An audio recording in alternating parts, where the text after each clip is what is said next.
PUBG America's series scrims. It is Gibson this week, and what a treat we have for you. Last week we had Poro, this week we've got Matt. Man, we have so much talent in the Americas. Matt, how have you been? Oh, dude, it's great. I actually got a chance to tune in and watch a lot of what was going on over here. Also got a chance to do some of the race, which was a very fun little streamer setup thing that we had going on. I mean, this year's kicking off good already. Yeah, you got to work with Mark, if I'm not wrong, last week. Yeah. So you've got to work with someone in the Europe I've worked with a few times. It's always a blast working with him too. But we're back at the start of the competitive calendar year, right? We had our PGC. Now we're all eyes forward to PAS. So this is all about qualifying and getting your way through to PAS to give yourself a chance to play in those international events. And Matt, it's a little bit different this year, the way we're doing these, but it's always exciting, right? Whenever you go from the old format of open qualifiers to the cups, it's a change, but it means players get rewarded for playing more. Yeah, and that's one of the things I like about this is there's a fundamental system that not only is designed to help grow up talent, but specifically also fosters the capability for continuous growth in talent as we're moving forward with this one. So more competitions that you get into, of course, best as we're now in week 2. It means that we're at week 2 cup. Week 2 scrim's already finished out, but you can see that the cup leaderboard is going to be the thing that defines it all, as we've got just so much repeat factors as we're going to be looking forward to this next couple of weeks. Yeah, it's going to be a fun one. Remember, 5 weeks and the leaderboard is consolidated. So if you miss a week, if you miss 2 weeks, it could impact your ability to qualify for the PAS playoffs and then actually make your way through to the finals. So it is all about continuously competing. And not only that, it's not just the teams that are competing in PAS or the teams that are competing in PGC that earn some prize money. There's also $15,000 up for grabs for the teams that qualify to do best in the upcoming cups as well, Matt. So it's nice, but the point system, Matt, it's familiar. It's the super system. 10 points for first place, point for kills, 6, 5, 4, 3, 2, 1.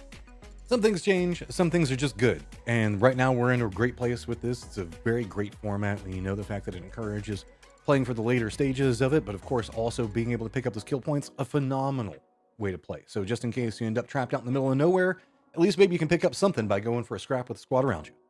Mm-hmm.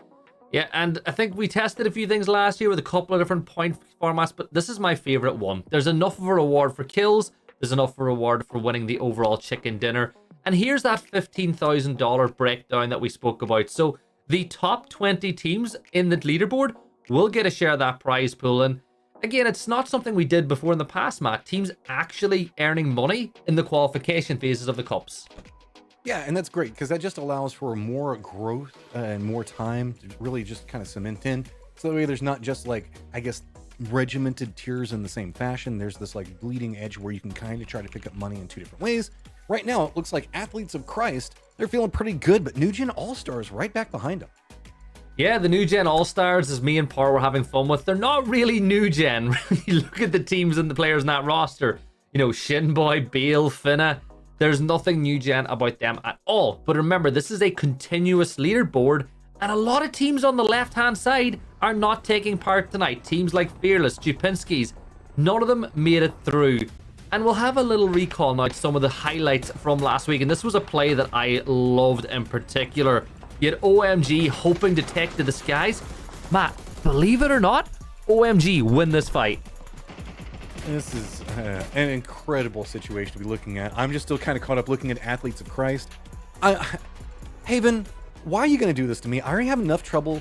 I always want to say Heaven whenever I see his name, and now he's on Athletes of Christ just to make it that much worse. This is going to be so hard to prevent saying that. It's a fun team name to say. Me and Paro had a lot of fun with it yesterday, or last week, and I know we will as well. But they were ran right down to the wire by the New Gen All-Stars. But if you missed last week, they got to the top in completely different fashion. If you're aware of the Athletes of Christ players, you know, LFP, Fana, and Tony, who played last year in the, you know, under the team name of Mira, they are all action, they are all aggression, they go from kills from the first minute to the last second. But the difference with the New Gen All-Stars, Matt, was they play the long game. They were constantly in top 3s, top 4s, and they were just picking up a lot of their points at the end of games. I mean, a squad with Finna on it playing for late game? Never. I've never encountered a squad that plays like that.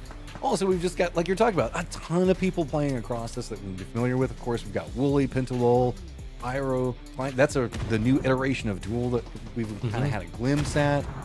Tim Fee that we've seen in here. Tater, always great to see. Sneak Attack, Lucid. There's just so many names that are in here, but also these like new iteration teams that are kind of coming up. I mean, Shane Doe, not the newest face on the scene by any fashion, but definitely been consistent and on a squad, kind of growing up another set of players alongside of him. Yeah, and you know what? I think I got to give Shane Doe a lot of credit because he didn't necessarily go straight into the comp scene. He was doing some scrims as a caster. He was having some fun with it. And then he decided he wanted to start IGLing. And he had a little bit of success by qualifying to PAS last year, but couldn't quite get over the line. So it'll be curious to see if he has grown any more in the few months since. Collector and other team people will know Red Rider is a face that I used to cast all the time when I first started off doing scrims when he played on the old Orion rosters. So what I like most is seeing those old faces come back, and here are the participants this week. You can see we got Athletes of Christ, Vio Pistolero, New Gen All-Stars Duel. Oh, I don't know how to say this one. Yeah, we call them X10. We just called them X10. UFRX, Pest Control, What It Takes, Dots, Team Quesito, Nevermind, Team Fate, Panella Good, Elements, Tempest, Injected, and Affinity. And yeah, I said them all just to make sure that I can say them right. Look, it's always good to say it before we start casting them in game.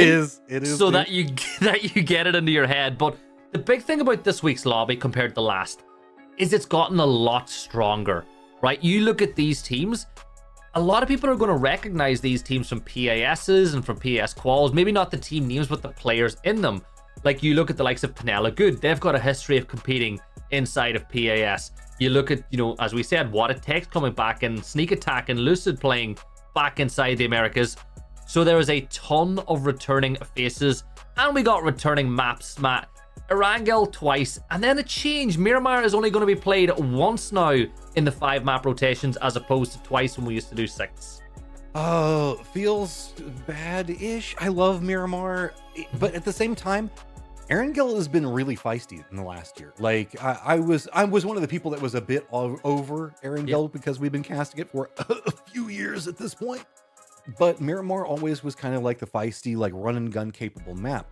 Erangel, though, I don't know what happened in the last year. It's just developed a new iteration of very early game aggression, and it's not the same Erangel we were used to.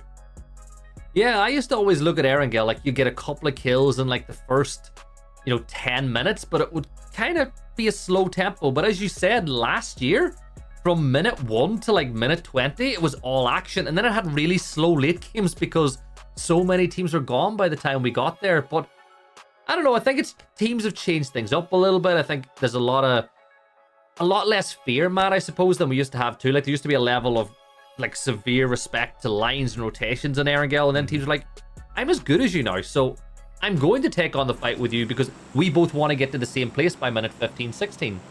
We had gentlemen's agreements and rotations and all these other things, but now everybody just wants the prize money and the glory, and I'm not mad about it at all. Plane path up in the north, going to be ending up over Military Base Island. And this is a pretty much open and available flight path for everybody.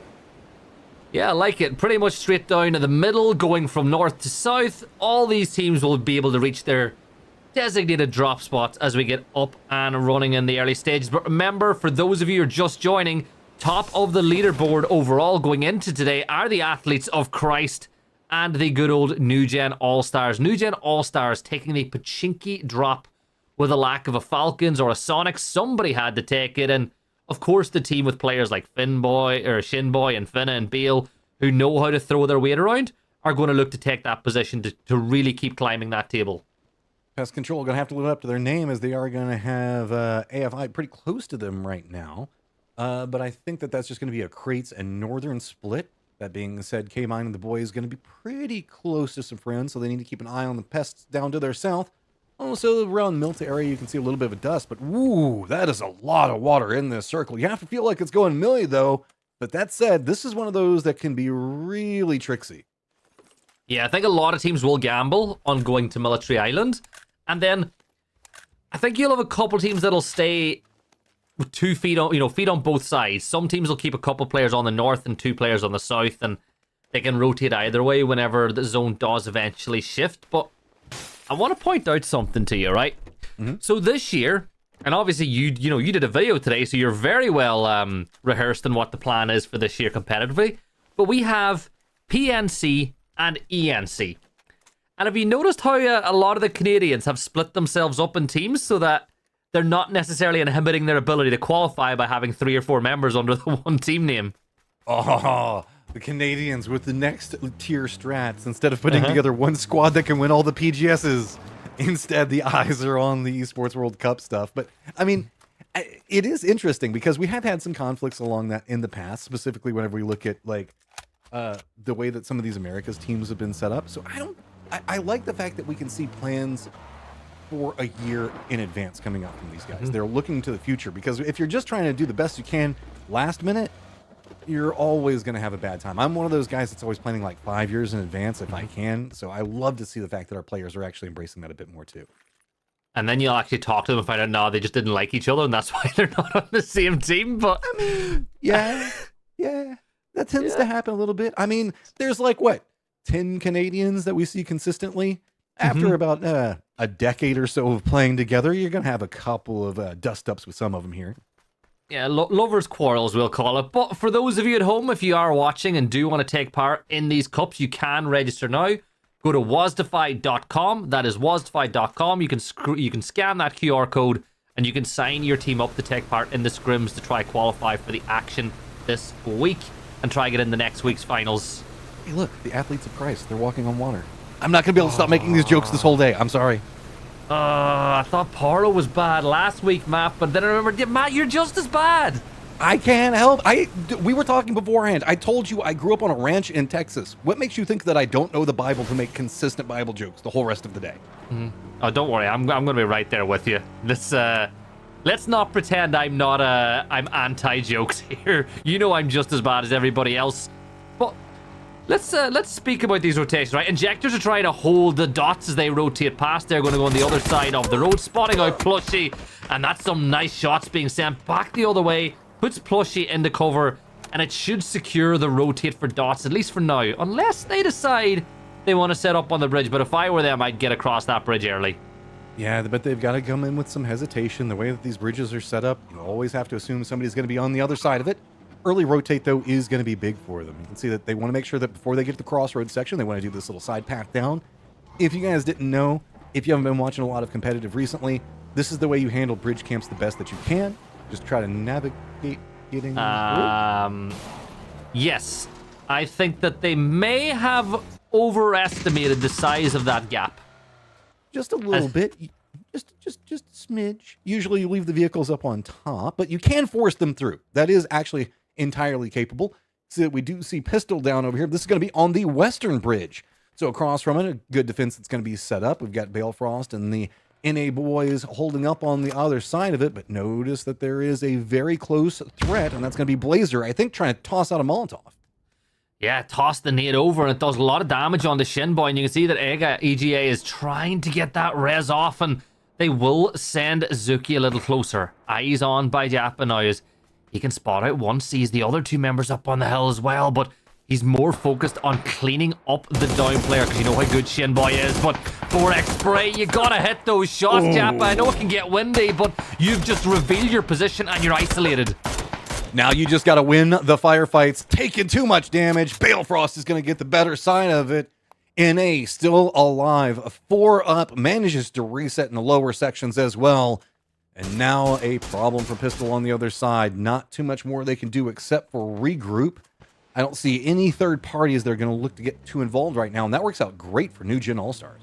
Yeah, the nearest team that could even move this way is Duel, and they're currently just south of Gatka and Chopstick, so they're quite a ways away as things stand. Zuki lining up the Kar 98, 3 rounds in reserve, fires one, manages to hit the shot, but it's a body shot, not the headshot he needed, as Jappa will be dealt with. And you know what? I think that I wouldn't be surprised to see them abandon this fight now. You've got your kill, you've got your point. Maybe just pick up, move, rotate, play the long game. And that could open up the... Oh, are they? Yeah, they are. They're picking up, they're moving. But it could open up the ability to get the res as well. I mean, getting control of this compound can be great for the later stages, but it's already so close to the edge of the zone. You have to assume that it's going to just be mathematically removed as the new circles start to pop. So playing along the hillsides more into the east, a much safer option. Whenever we see these circles, we often see a lot of hillside firefights being the determining factor in the later stages, so having the inside track to the later stage, not a surprise at all. And this is just a good read on circles right now coming out from New Gen All-Stars.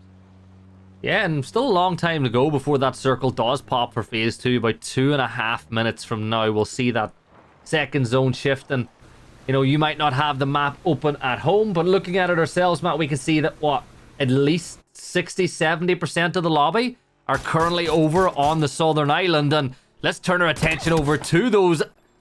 Oh my god, the athletes of Christ are at it again. They love a good early game fight. They've got it down onto the dots, and LFP is going to just keep the fire down to allow for Fana to go for that res on the Tony. This is just a timing situation that we were seeing on the other side of it. There is the team that was holding the northern section of the bridge. Looks like Tony should be able to get rezzed. I wouldn't be surprised if we see athletes of Christ just truly just trying to fend up right now, make sure that nobody for dots can go for any peaks, reset themselves, and kind of prep for the next stage, because this is a strong point for now. But remember that this is a beachhead approach coming up from the athletes of Christ. So they know that there's probably a couple of people that could be taking boats back behind them. They don't want to stay here for too long.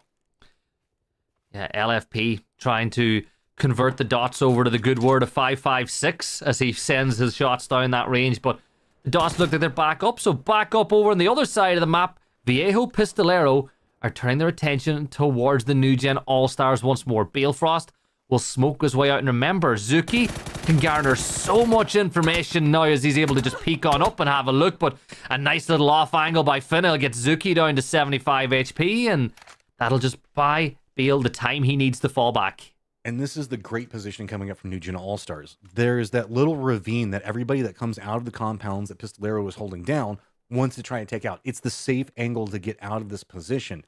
And look at this. Perfect crossfire has been set up from New Gen All-Stars, expecting somebody having to try to get around it. But Finna is a bit isolated. He's the island over here. So his job is just to make sure that he is the key point in the crossfire after somebody else takes aggro. If he gets too much attention pressure on him, he could just have a wolf pack come up from Pistolero and just hunt him down. Yeah, Shinboy wants to get closer to Zuki, who does have the K9 out, but Blazer is the person who's going to prevent that from happening as some nice shots are sent back the other way. But this gunfight is still ongoing, but looking at the map, it looks like X10 might be about to join it very soon as they're just pitching up on the other side of that bridge, waiting for that next pop. But New Gen All-Stars, I think with the circle that we have and the space that they know they have based on no other teams crossing the bridge, they know they can invest time and resources into this fight map because they've got a huge gap to move into after this. Well, they are vulnerable from this approach coming up from X10. So if they're not careful, the circle does pop. It does stay on military. It leaves a little bit of the bridge, but everybody pretty much knows it's time to make your way over to military. The positioning from New Gen All-Stars should be far enough away from the bridge that it should be fine. But you can notice that X10 is trying to get the hillside just to the other point, and one of the members from New Gen All-Stars did try to make the cross, and now it's going to be a full retreat to regroup. X10 steals that away, and now Pistola has this entirely new problem on if we see X10 stop back on behind the other side of it, but quick dust up going on over here in Novo. Yeah, Maya's got his eyes locked onto Klawe on the other side, but Klawe will confirm out that kill on the Longere. Maya now using the car for some cover, can see the barrel of the gun through the fence, but not really able to do any damage as I've noticed. Those smokes will be tossed by Tempest closer and closer towards Dad Buff. And Matt, I suppose I don't quite have the Dad Buff yet myself, but you're one of the people who do. Yeah. I don't know. After a certain point... Is it a buff? Does it just make you old? And isn't that a whole new set of debuffs that come along with it? You get Dad Strength, but you also get Dad Bod, so I guess those are two benefits. And then you get Bad Eyesight? What? Oh, I'm sold. You're selling the idea on me. You really are. Look, all I'm saying is Leonardo DiCaprio rocks the Dad Bod a lot. Apparently it can't be too bad, right? Yeah, but he also has money, so that helps. Like, what do you mean? Us esports casters? We just rolling in it, right? Yeah. It's like, some people, when they drop their wallet, it makes a noise. Mine just kind of like falls like a feather. You have a wallet? I don't have a need to carry a wallet ever because there is no purpose in having money on me at any point in my life. Looking around, we got a couple of rotators coming in. It's going to be Pest over into the east, and then to the west, it's going to be T.O. Pistol still kind of trapped on the outside, but it's going to be a nice push coming up from Simplicity, and Plushy looks like they really want to get Hooligan gone. Yeah, Plushy injecting himself inside the building now as he wants to get closer and closer to Hooligan, who will hold the stairs with the barrel. He's alone, he's on an island, and this is a problem that you can solve with numbers, right? Yes, one player might go down, but the whole point of this is you play on each other's shoulders. One player pushes up, he falls, the second one gets the trade. Hooligan now fully revealing his position, will take the even more defensible position on the other side. And Hooligan will get one. Plushy trying to push, but this is a bit of a problem. They didn't get up the stairs quick enough to back their teammate, Matt, and they've lost someone for it. I mean, that was extremely well played coming up from Hooligan. He was just holding the upper area. He was reading the footsteps down below him, doing counter moves around, and it's just a hit and run strategy. Pushing up those stairs against a solo is one of the deadliest things that you can do. If somebody knows how to play that building, there's just so many hidey holes, so many angles, and if you stack up going for the double peek, you can get punished so heavily, and that is exactly what happened over there. Timothy on the other side trying to take some shots at PNG back behind him. It's going to be right along the coastline. Most of our teams are starting to settle in somewhere now. It's just a couple of these late rotators coming in. Yeah, and the rest of Fate now are going to begin wrapping around this one, as well as Timothy's just going to check out the other bungalow, make sure nobody's in it, as the BZ will provide some cover. Timothy's BZ does get that knock on the Sonic's, not to be confused with the old North American roster. They're now Falcons, so yeah, remember, Sonic's RIP, even though they're using the same color here. But Matt, that's a big shift. Yeah, no, that's going back right over next to the bridge. Bridge still being a core component of this, so Pest not having to move too fast. Team Fate trying to set themselves up, but the res does come in on the other side. Do they have the time? With Team Fate kind of slowing down on this approach, Meds are starting to get into a better situation, and now the bottleneck is starting to be its own problem. They're running up next to each other. Double up on shots. Sonics comes up big. The M249 shredding them as they stepped on through. I think there was even some friendly fire in the midst of all that action, Matt, but that is a huge gunfight win. Over on the other side, what it takes. Marcis, he's going to spot X10 as they go past, but he takes damage from Santa Hero, and that'll see him fall. What it takes coming back inside the action. I've missed casting these guys, but they'll lose Marcis in the early stages as we watch Nevermind's lost. You know what? He arrived in style, and he left in not as much style as I guess, as he ends up falling out as well. But it's just crazy now with this circle. It's just barely anything to play. Yeah, with so much of it being water, nobody wants to play the north. They know the way these next couple of circles are going to pop. So it's all going to be about controlling the footholds. And this is a great point to play from. If you're the athletes of Christ, these guys have a perfect read right down into crossroads where a lot of teams get bottlenecked. Easy way to try to pick up some damage, couple of kills and rotate, or at least, even if you don't get the knock yourself or the kill yourself, you're forcing skirmishes between teams, just trying to extricate themselves out of what is usually a very bad situation. Athletes of Christ, they've got themselves locked into a good position on the southeast corner of that circle. They can gatekeep a lot of teams as they make their way in. And remember, they're a team that whenever you do push them, they back themselves 100% in every single gunfight that they'll find themselves in. Team KZito, on the other hand, they've got full control of the West. This team, right, Matt, I've casted them quite a few times. They used to have another player. Basically, every player's name at one point was a reference to Game of Thrones. They've still got Brandon Roberts, but they did lose, was it Tyrion, I think was the other player they had on the team? I'm nearly sure they're all named after Game of Thrones characters. I think so, because I cast them a couple of times as well. I don't remember what the iterations of them were. I mean, Tyrion was kind of like not the best for combat anyway, so if anything, he had to be the IGL, right? I'm assuming. I don't know. If you name yourself Bran, I guess Bran would be the IGL, right? Yeah, definitely. Yeah, but he can't really be on the front foot either, so I guess that's that for Bran. Plushy will spot out EMT as they make their way in. Longeray gets knocked again, and this time he will get dealt with. Maya's fallen as well, and Pest Control will wipe out Elements. Nice couple of points there for another, well-tenured North American roster, and it's Hot and Spicy that did all the damage. But it's going to be all on Friends of Christ. Notice that angle. They're still inside the new circle. They keep corralling everybody back up into the north. That's what led Injected to having to take this firefight. You can see it's going to be AFI coming up back behind what's going on over here. Now X10, after doing the long wrap on the other side, has to deal with Duel that's going to be in the high ground positions. NA trying to gatekeep over into the northwest. The hillsides we talked about at the start. When we see these circles pop the way that they were popping at the start of this in Circle 1, more often than not, these foothills become the core component for the later stages of it. And the guys that moved early and got it are going to be heavily rewarded. Could you say that the Athletes of Christ are on a crusade to the east, or would it be too soon? Too soon. Because I don't think that they're really going to be going to the east. I think that they're just they're kind of holding the line right now. It's everybody else. It's maybe like the third crusade whenever everybody's coming back after them. Yeah. I'm so glad you got that reference. I love Yeah. I know for a fact if I said that on like an EMEA broadcast that they wouldn't have a clue what I'm talking about. Wait, you're totally messing up the theory about the fact that America doesn't have good education at times. Affinity though was the high ground. Oh. I like going for the peak, but it was punished. Yeah.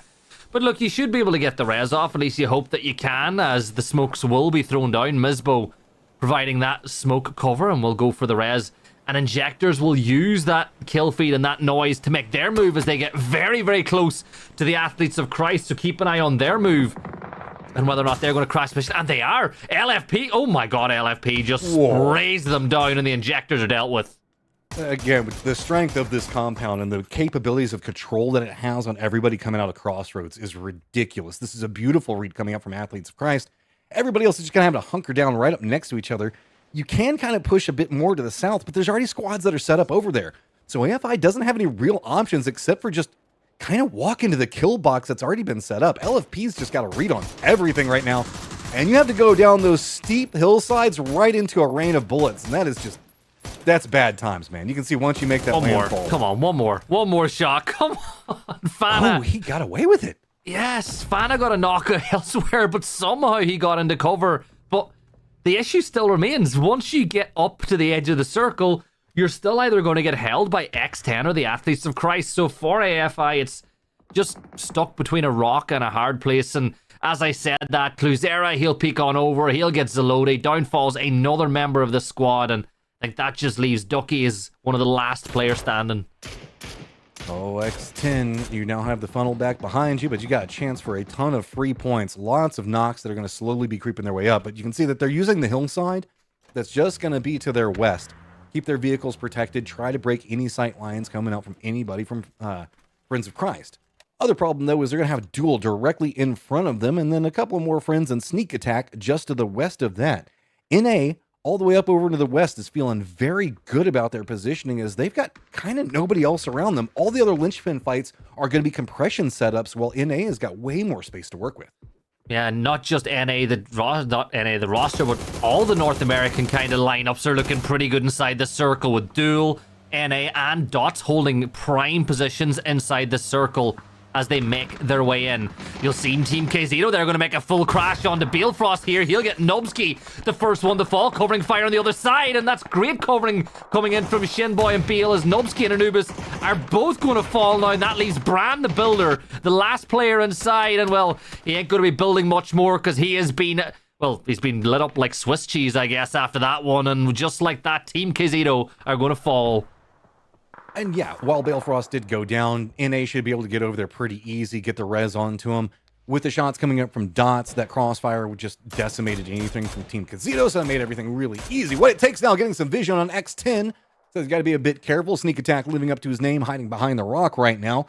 He's already got one teammate that's made a foothold in, so it's all into X10 to try to figure out how they want to get into the circle. While they still have to deal with Friends of Christ, they still also have like a remnant and a solo that could be coming up back behind them. This is going to be a very hard rotate for X10. Yeah, just pick your poison. Do you go south towards what it takes, or do you go north towards those Athletes of Christ? And I think the answer might be a straight line. A sneak attack just doesn't land the shots that he needs to, and that will allow them to just get a little bit closer towards Duel. But Tony will eventually wipe out Ducky from the AFI roster, and here come X10. They know they've got the Athletes of Christ out in the open. Pest Control are going to look to lock them in as well here. Matt, this could be trouble for that Brazilian roster.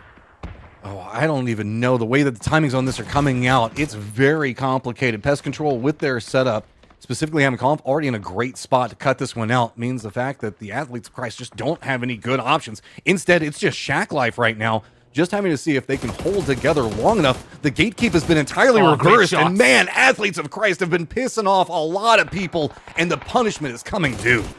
Yeah, X10 just spraying him down with that 3X on the AUG, and he's going to spot a K-Mine, and why not take those long-range shots as well? A little bit of damage being dealt, but X10 do not bite off more than you can chew. If you're too focused on one, Tony will get you, and Tony does get him. A great spray from the FAMAS, and he'll manage to pop the meds before the blue zone takes him down. Great regrouping and great battling from the Athletes of Christ, but they are no means safe yet, because what an aid that was by Conf. Well, just drops it in. Tony, the last one up. 3 HP. No real options. Just trying to run forward. Comp, look at him setting it up, running him right into X10. K-Mine actually goes down. It's going to be Iroh that spots him out. Athletes of Christ do get eliminated. X10 has an easier path into the circle, but Duel is so close, waiting to pounce. As the new circle has revealed itself, and really it's just Duel and Pistola kind of inside of it right now.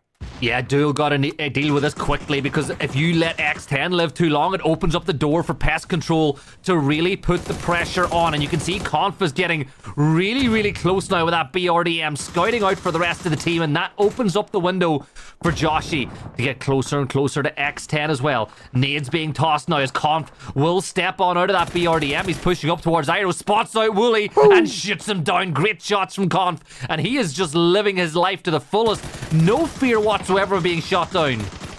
I mean, he's just fooling, guys, I'm going to make a play mode, and it's coming up really big. The BRDM just doing a ton of work, jumps out on the other side, not done yet. X10 just getting picked apart time and time again based off of reposition.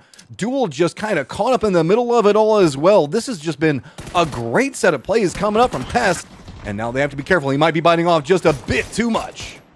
Dots eliminated as well as Panella Good put in work. We've seen Panella Good wipe out a couple of teams now as well, but Sonic's out in the open. K-Mine should be able to hit the shots, but it's not like K to miss a chance like that. So Panella Good, with 2 players up, are still alive and kicking. The new gen All-Stars, they've got Viejo Pistolero. That gunfight, remember what I said earlier? They'll probably be able to get the res. They did. They got the recall. They've got 4 players back on their feet, and they're locking horns with the NA once again. Ventilo's going to go down. That leaves Iroh, the last one up for the squad. Pistola has one of their players all the way over here, kind of taking some shots at Iroh right now. This is a really split up positioning coming up from Pistola, but very well played. If they can get control over both these high ground positions, it'll be great. Pest does not want to allow that to happen, so they're just trying to flank in, see if they can take out Iroh by themselves quickly and get control of the higher sections of this one. While Pistolero is all kind of separated out, that's allowed NA to just kind of sneak into the lowlands just to the north of this circle, and they're feeling really comfy over there. Yeah, this is what NA did to build success last week. Just picking up points in the late game, taking really good positions, and building off the back of it. Pest Control on the other side. K-Mine is keeping an eye on everything that's going on between Panella Good and the new gen All-Stars. But Iroh is still a problem. He is the pest that they're looking to exterminate here, Matt. He's got the FAMAS. He's got it ready. There's another spray attempt onto Sonics as he runs on in. And somehow he's still alive as Danny will take down Iroh. And there was 4 left. New Gen All-Stars just has to continue the sweep of these lower foothills.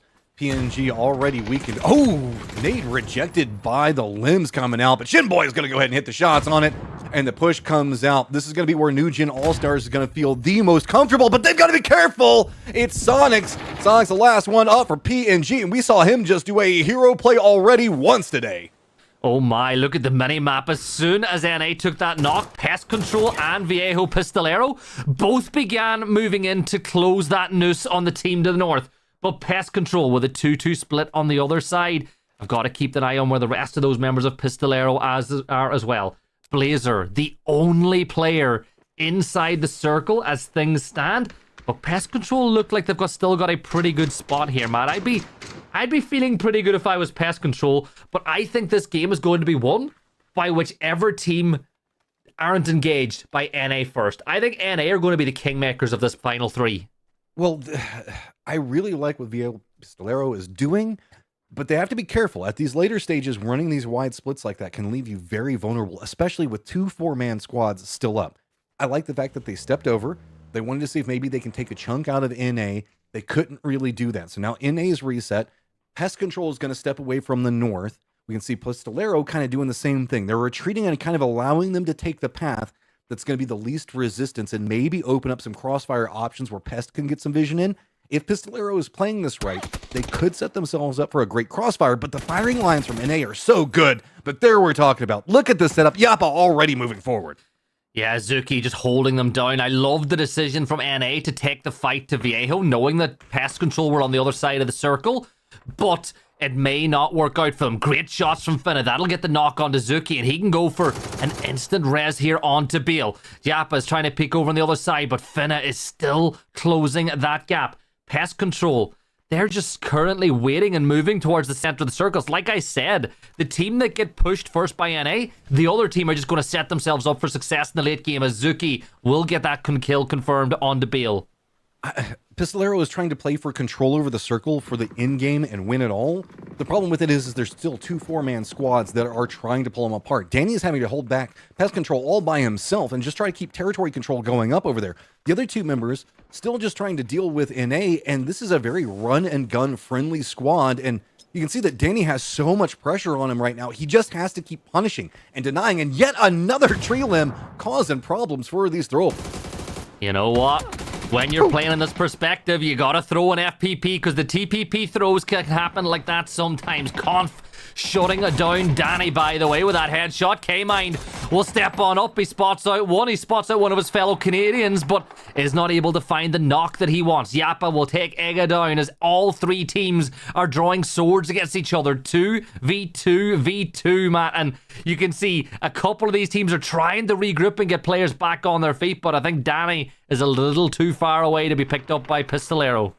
Just too isolated at the time. Pest is going to have enough time to try to reset most of this. Keep in mind, Hot and Spicy is a little bit more isolated than the rest of the crew.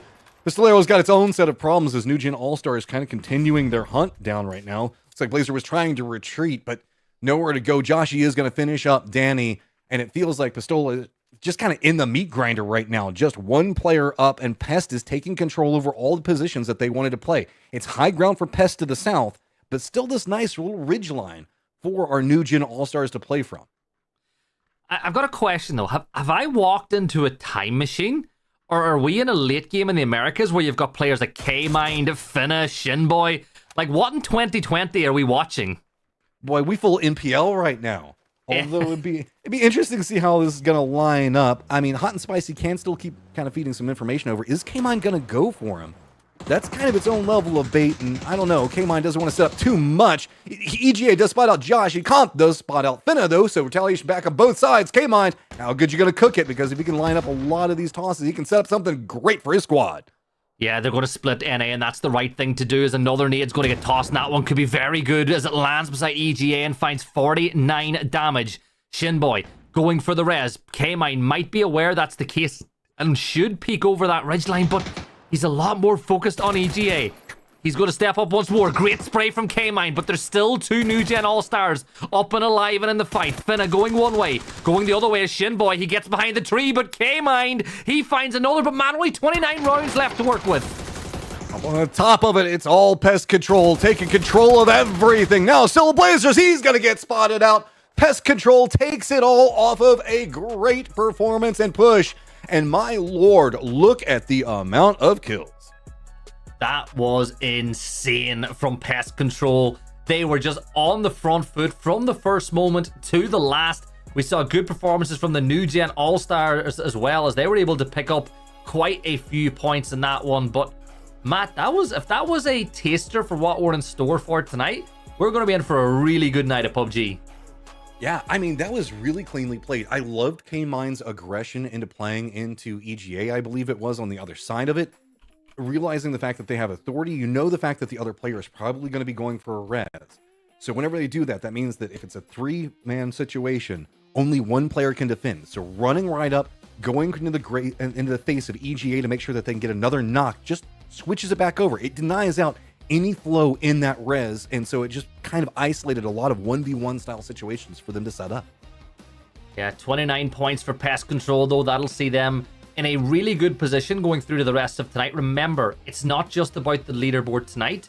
It's about the constant leaderboard that will run over 5 weeks. And with them playing last week and them playing this week, games like that will help them with their path of trying to qualify for PAS. But what Matt and I are going to do is we're going to take a very quick break. When we come back in about 7 minutes time, we'll get ready for game number 2. We'll see you then.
map down and 4 to go, and what a map it was, Matt. We saw Pest Control running amok with 29 points in the very first game. I mean, you hit a great point on it. Whenever we have a continual leaderboard like that, how many times are you going to get almost a 30-point game, man? That is a massive score for them that's going to propel them and give them in a great position to kind of be a little bit more relaxed. And we know whenever you deal with somebody like K-Mind, a squad that can now play a little bit more relaxed, loose, and go for more kills is going to be really scary. Yeah, K-Mind was phenomenal in that game, and I got to speak to him. I know you would have got to speak to him like loads of times at past events, but the first time I got to speak to him in person, he was coaching at PNC, and his words were, man, being here and seeing the players compete, it's getting the juices flowing again. He was like, he really wanted to get back into the mix, and he tried last year, right? We saw him competing. I think it was with Duel at the time, and it didn't really go. But it looks like the ring rust is gone now. I mean, there is something kind of coming back into it, specifically if you're like just streaming PUBG, you know, you pick up some of the pros talk about it a lot is like if you're just streaming a whole bunch, sometimes you pick up some, I guess, bad mechanical choices just because you're so used to being able to be showy and just be the best, right? So you kind of got to reconvene back, kind of pull back and reassess your risk-reward style situations and just kind of get back into the groove. But it feels like, yes, K-Mind, I mean, he's always been a phenomenal player. Never count him out. And he was one of the players who was around way back when this game first came out and TPP was the only game mode. So he's, you know, he's really getting back into the groove. But we're going to turn our attention over to those dusty desert dunes. It's Miramar for game number 2. Another central flight path going just slightly north of Picado, finishing on the southern tip of Impala. But once again, every team should be able to get to their preferred drop spot. But I'm seeing a lot of heat activity in and around San Martin, particularly with Pest Control landing very close to San Martin and themselves and those athletes of Christ. Looks like maybe just doing a long stretch going for a car. Maybe CEMT pull back over next to Power Grid. Wouldn't be surprised on that one. Yeah. Just good pacing coming out from Pest Control. And this is a little bit more of that, what I was talking about. Whenever you have a 30-point game, you can play a little bit riskier as we get a very southern shifted circle. I guess that's good given the fact that nobody's gone too far north. Alas, poor Oasis, we see you not. Not yet. We'll get one, Matt. We'll get one this year when we're on the mic together. But for now, we'll see Los Leones, like circles like this. I'm not the sort of guy who likes predicting circles this early, right? Because it's, you know, it's all hearsay. You know, you'll say one thing, but they do tend to kind of go south of Los Leones when you get this circle. I'm kind of with you. I don't like to predict circles too much. I've never been one of those that calls it, but whenever you see pattern, this whole resort pull that we see come in this direction tends to happen quite a bit. Either that or you get the Chuma pull to where it just goes south of Chuma. We more often than not don't see this go up to the northwest. In general, most of these players should be very familiar with the lay in the circle. As like, I mean, we see this kind of keeping some of the drumstick and Partona in circle quite frequently in the past year or so. So I wouldn't be surprised. And I kind of agree with you. If this pulls anywhere else except for that middle ground inside, it kind of maybe it's to the west, maybe to the northwest of where we see resort at. That tends to be the commonality that we see here. That said, if it goes west or if it goes to the east, there are some really cool potentials over there. Oh, I love it. Like, the one thing I'll say about Miramar, I miss it being a 2-night map because I think that, I'll be honest, at the start, I was like a purist. I was like, I love Erangel. It's the first map. It's the map that's PUBG to me. But like, in the last 4 years, I just feel like this is the most well-rounded map in competitive PUBG. I agree. And it provides a lot of opportunities. The way I've had a couple of people telling me about it is Erangel is kind of like the map that everybody learns on. But Miramar is what kind of starts letting you flex more. It's got a lot of these trenches. It's got a lot of like very high hilltop kind of setups to where you can rotate, and it's not quite as punishing as Erangel is. So whereas Erangel is kind of like the map that everybody starts on, Miramar is where you start to being able to flex your muscles and your strategy a bit more. And what we're now seeing is everybody taking that and going, well, what can we do on Erangel now? And that's kind of led to the evolution that we were talking about beforehand. Whenever we look at the terrain in the circle specifically, like Los Leones is kind of a dead zone, right? But if you go to the west, there are so many like ridges, valleys, footpaths that allow for so much more dynamic play. And it really is cool to see how each team can kind of take their own personalized approach in playing this map. Yeah, and I think that you can see that the devs as well, when they're making updates to maps or releasing maps that are going into the competitive pool, they are going along that line of, well, you want to make terrain-heavy maps. Like, yes, compounds should always be incredibly powerful, but you have to find a way to make parts of the map playable. Because, look, we've all seen the circles map where it's just nothing but a flat surface in the middle in the late game, and it's just like, yeah, whoever sticks their head up first is going to die. But, like, also, can we talk about how close that was to the perfect landing of a crate in the back of that truck? I thank you. I was looking at it too, because, I mean, we don't see that too often, and it is always fun whenever you see like random crate stuff. It's not like a crate on top of a building where you see all the players just kind of looking at it in sadness. This is more a style crate landing, right? It's not the double crate. The double crate is like the mythical rainbow that I never see. You know what the only positive is? There was a good gun on it too. Like, say now that crate landed perfectly there, but there was a DBS in it, I would refuse to acknowledge that crate. Just never existed. It's still pretty. I'll still take it. Yeah. You know what I call the DBS as an Irishman, by the way? The dirty big shotgun. Oh, that's so much nice. I can't say half the names for the guns that I use. As sometimes you'll see me casting. I'll be in the process of like about to do a call out, and I know what the players call most of these things. Yeah. Because of talking to them so much, and I'm like, oh, they're going to. I had that hill. call out map. I had that call out map, and I had to stop using that call out map because, yes, like you said, players can say it, we can't, or else we wouldn't have jobs anymore. Anyway, the players who would never use, players who would never use words like that are the athletes of Christ. They only spread peace, positivity, love, and rounds of ammunition all around the map. And you know what? They're sitting in 6th place because they farmed kills over on the eastern side of the map whenever they were playing Erangel. Looking at this circle, it's going to be similar again. They're going to have to play rough and ready from the edges, fighting their way into the zone because they're way up to the north. And the circle's what? Maybe 1 kilometer, 2 kilometers south of them?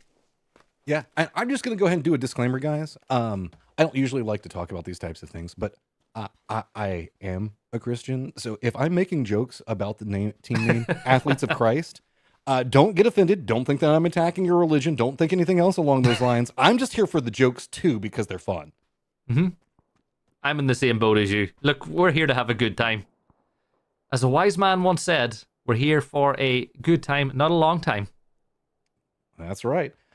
Duel might be starting to feel that too, as they're starting to get pinched a lot of directions up to the north and to the south, but luckily they've got some patience and a couple of buildings they can be playing from. You can see most of the players, we were talking about it. You don't want to call the circle, but the players are also kind of calling the circle. Look at the way that this setup is already configured. Almost everybody's already south of Los Leones, or if they're in the circle yet.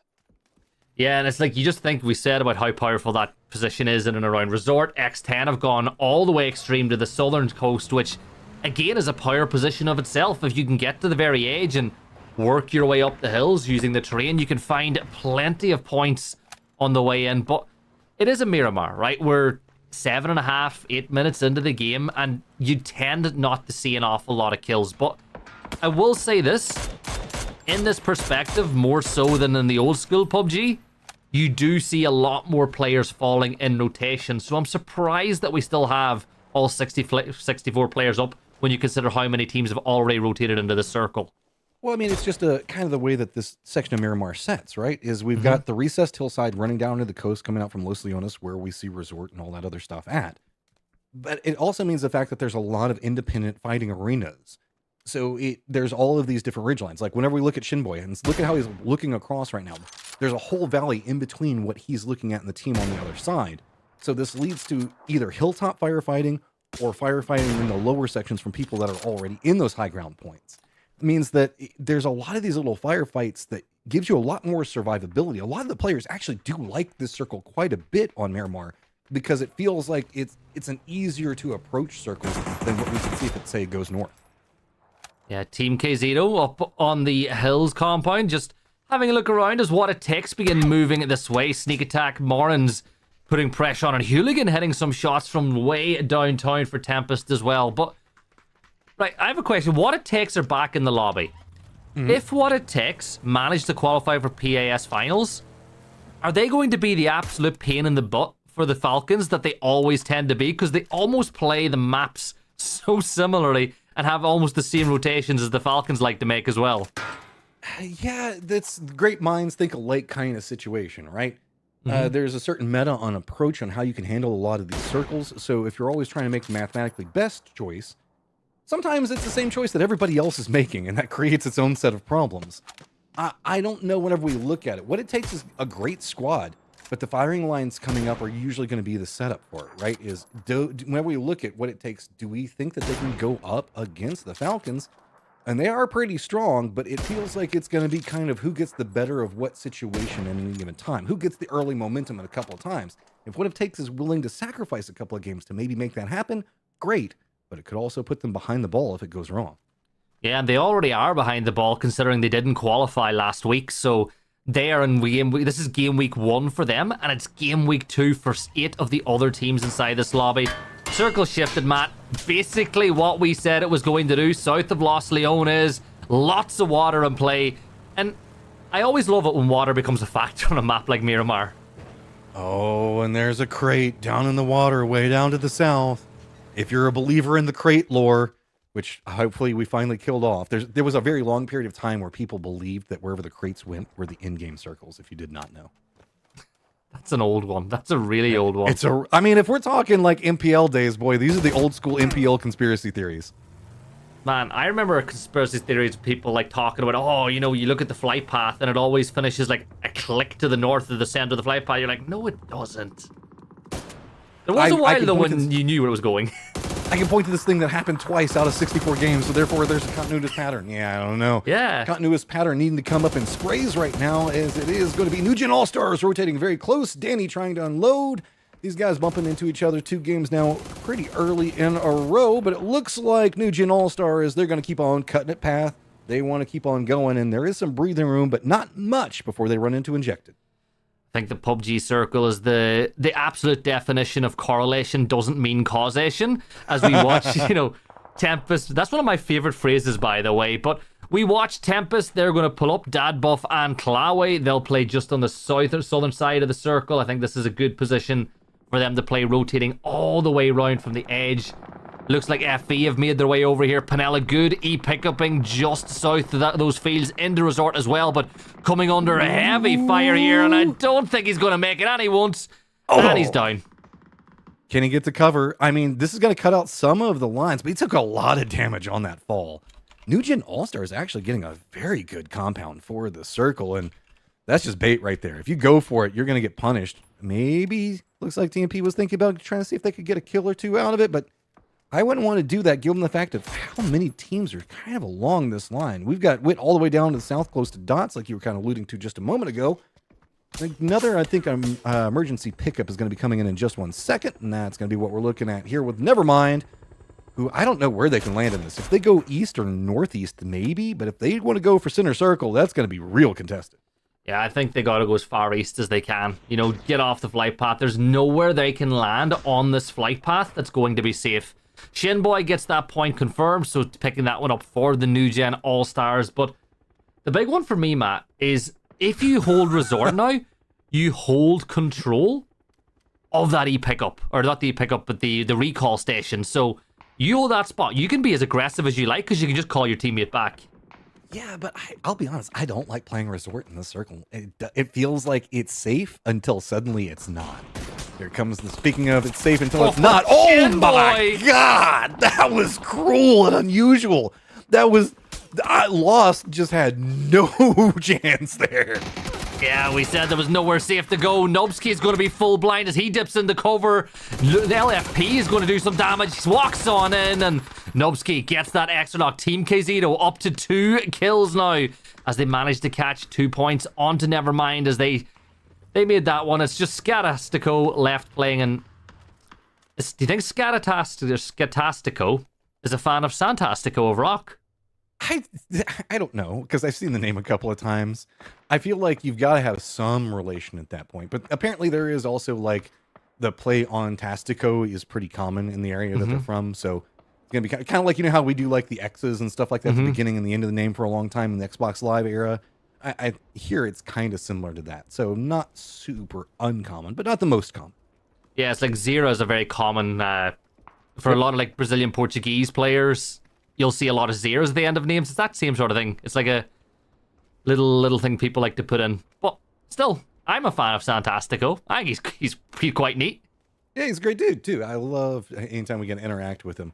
Although I will say, if you're gonna do an homage name to Santastico and do Scatastico, there are some allusions in the English language that might not necessarily be the best. Not the I one was you totally wanna... talking about the music. I was talking about the music.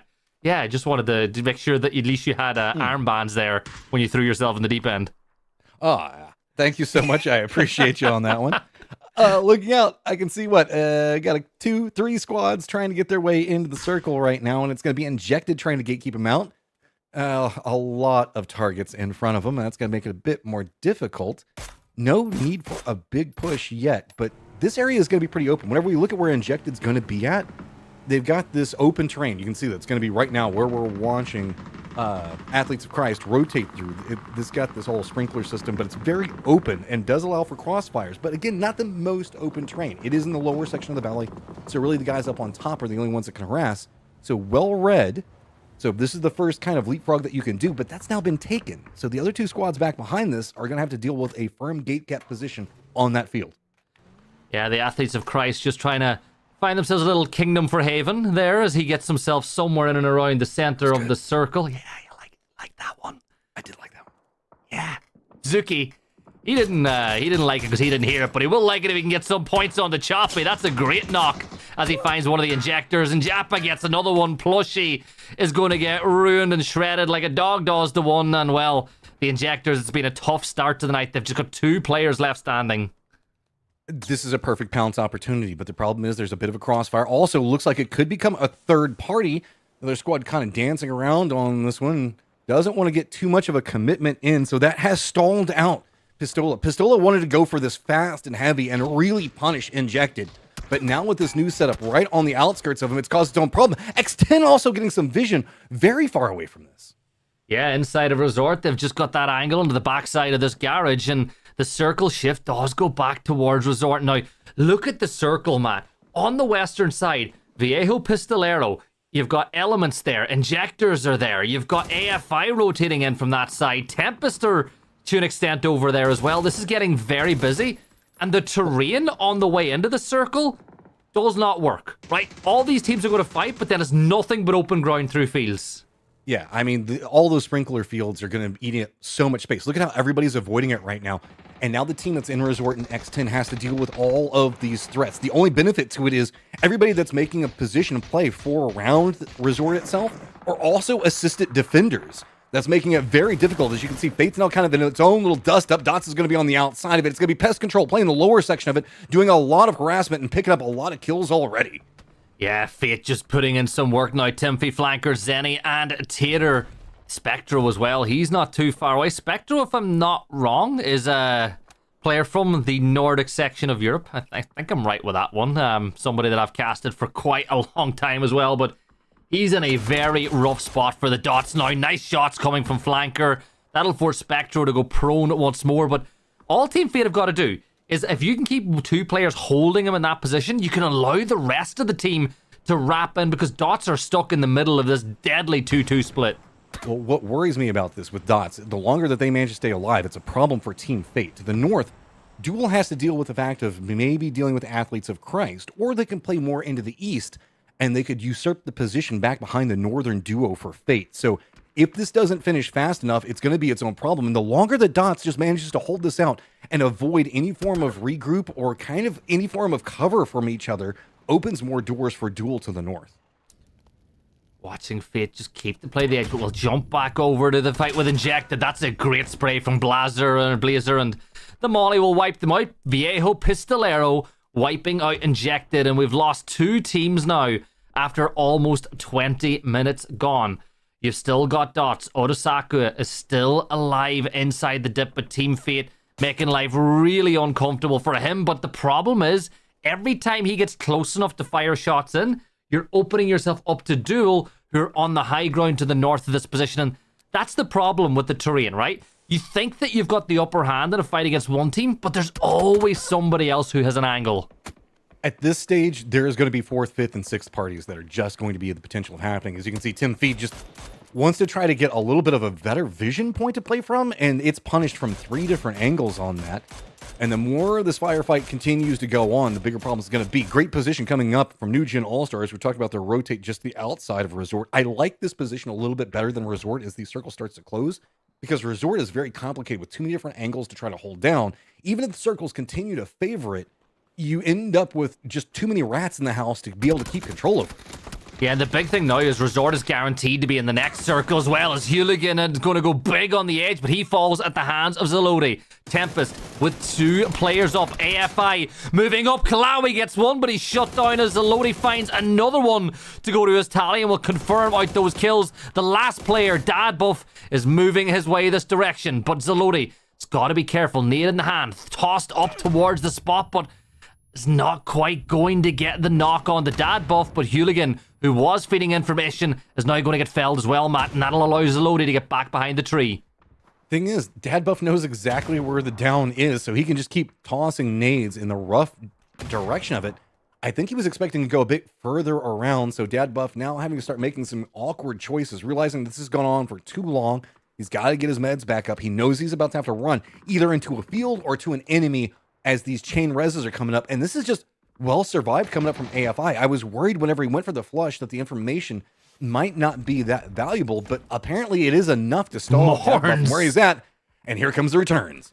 Yeah, look at Morns in the kill feed, by the way. Big need from him, but that'll be the push-up on over. Dad Buff will get one, but he's dealt with an AFI, will secure at least a moment's reprieve, but they still got to work their way into the circle, but that's big from what it takes. 4 kills on the board off the back of a huge need from Morans. Yeah, I don't know how AFI can get past everything that's going to be going on in front of it. There's also the meat grinder that's going to be happening right in front of NA, its own independent problem. Duel should be able to at least get foothold, but remember we were talking about this earlier. It's going to be the athletes of Christ that they're going to have to deal with in their shack with the highest point in this circle, but that's the only problem with it is the fact that really Resort also has some vision in. See VR Pistolero taking some shots over into NA as there are 3 squads, potentially 4 that could be converging around NA. They have to be so careful right now.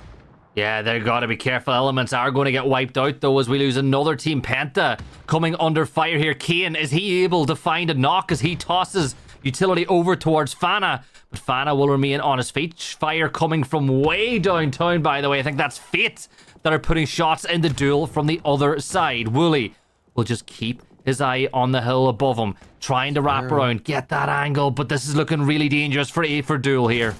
I mean, Duel just has to survive long enough for reinforcements to show up because they are coming up back behind it. Pistolero wants to try to get a piece of this one. Took a couple of shots into Athletes of Christ right on their backside, so that's caused them to spin back around. Duel takes the time to get their meds a little bit better off. Can they use the opportunity to counter pounce on this one, or are they going to flank around? You can see now Pistolola getting caught into that fight right now. It's getting very, very dicey as the aggressors suddenly found themselves pounced between 2. They're going to go down. Pistola are going to be fine with what they managed to do, but is Duel going to continue the hunt? Yeah, and they're trying to get control of the northern section because this shift goes right on top of Resort as well. So these teams need to deal with each other before they can focus on crashing X10, who are still the only people currently vacationing inside of Resort. But you'd imagine that those rooms are going to see some high occupancy in the next few minutes. As we said, Duel though, stuck between 2. Zenny peeks on up and he's going to get one. Does a little bit of damage the other way as the admin, that's what I'm calling by the way, that's Zenny, the admin, is going to get a lot of fire off. But Duel are a really tough spot now, and that's going to open up even more opportunity for Zenny to close the gap. Remember, Duel was kind of taking some shots at Fate earlier, so this is a bit of a counterplay coming back behind him. Duel's going to go down. But it's a very weakened squad now from Piero Pistolero that's been taking some shots for so long. They have to deal with Fate that could be coming up back behind them. In the thick of the firefight, New Gen All-Stars still have all of their players up trying to deal with TQ right on top of them. Casito down to just 2, though, and whenever I say on top of them, I mean literally on top of them, as it is a dance on top of the buildings and shots. Balefrost just trying to see if they can take care of whoever's on the roof. Nobsky with a level 3 helmet and vest, though, is going to give him a bit more bravery to peek on over and a bit of a security blanket. In that fight, you can see Shin Boy is going to whip out the Sean off to put some work in as Team KZito are wiped out by the New Gen All-Stars. 8 kills for them now as they move into second place on the leaderboard. Viejo Pistolero, 8 or 9 kills for them as they move on in, but Shinboy will shut out Danny, and Viejo with one player left alive, and he is being hounded by the New Gen All-Stars, and I feel like Blazer ain't going to be long for the world, and he ain't. That was just a sheer denial in rotation. Continuing, kill counts climbing up for NA at 11 right now. That's going to buy them some passage into Resort if they want to go for it. They know that they are pretty much the kings of the North and the West right now, so they've got tons of area to play from. X10's been hunkered down inside of Resort for quite a while, and really New Gen All-Stars don't have to go quite yet, but X10 got a good angle into that building, so well done in defense so far, but nobody's really made the commitment into Resort just quite yet. Look, X10 have essentially been vacationing here on Miramar inside of Resort with how little work they've had to put in this lobby so far. 2 kills is all they've been delivered because nobody's pushing the building. And this is the problem, right? It's kind of very similar to what we used to see years ago in all of the old, EU, the E United, Luminosity. They would play really good center circle compounds and the kills would eventually come to them. But for X10, nothing's coming their way. Maybe now in the very late game they can finally start getting some points on the board. Yeah, they're going to have to find it because it's all around them. There's an opportunity. Wit even took care of pest control down below them, so they have to be a bit careful. Wit can get some angles and get some damage back, but really the high ground is so dominant in this position. The way that the circle is set, and it continues to stay into the north, so everybody is being funneled right into X10. X10, do you still stay in this wide defensive approach to try to deny out any form of approach into it? Or do you start to bulk up and really start to shore in your defenses? Well, there's nothing to their north. It's completely clear. The only teams that are still in the lobby are all southern focused inside the circle. So X10 can really start looking this direction. And I think the problem for them is because of the terrain, they're at real risk of maybe winning this map, but not picking up an awful lot of points. Like NA already have 11 kills and top 5 guaranteed, and maybe even more because they've regrouped. They've got everybody back on their feet. And as you can see, Matt, they can still play the southern edge and only really have to focus on one team. But look at Shinboy getting felled by Franz and Klausera as they eventually get that angle for the second time onto NA. Yeah, Wit was trying to go for some shots onto the other side of it. So really it's about how Wit and NA want to dance around to the south. You can see that Fate, to realize that the defenses to the north for X10 are pretty weak. They're already starting to send somebody over there to see if they can kind of creep around. This is the problem if you're trying to go for these kills at the stages. Everybody's gotten really close. And the way that these cliff spacings, it's like a 5-foot little cliffs that drop down. Tons of people can kind of hunker in. You just have to survive the run across, which is difficult, as you can see. Good shots coming up, as it's going to be EGA that does go down there, but can they get over and try to go for the res on it? I think that they will be able to. Yeah, they're going to do their best anyway. NA have been working on it. Good gets deleted by Nzito, by the way, as it's a 4v4v4v1. Morns moving up now, but this is such a hard fight to take with that UMP. All you can see is the head, and unfortunately for you, SMGs do not get the headshot multiplier. So this fight really works in favor of X10.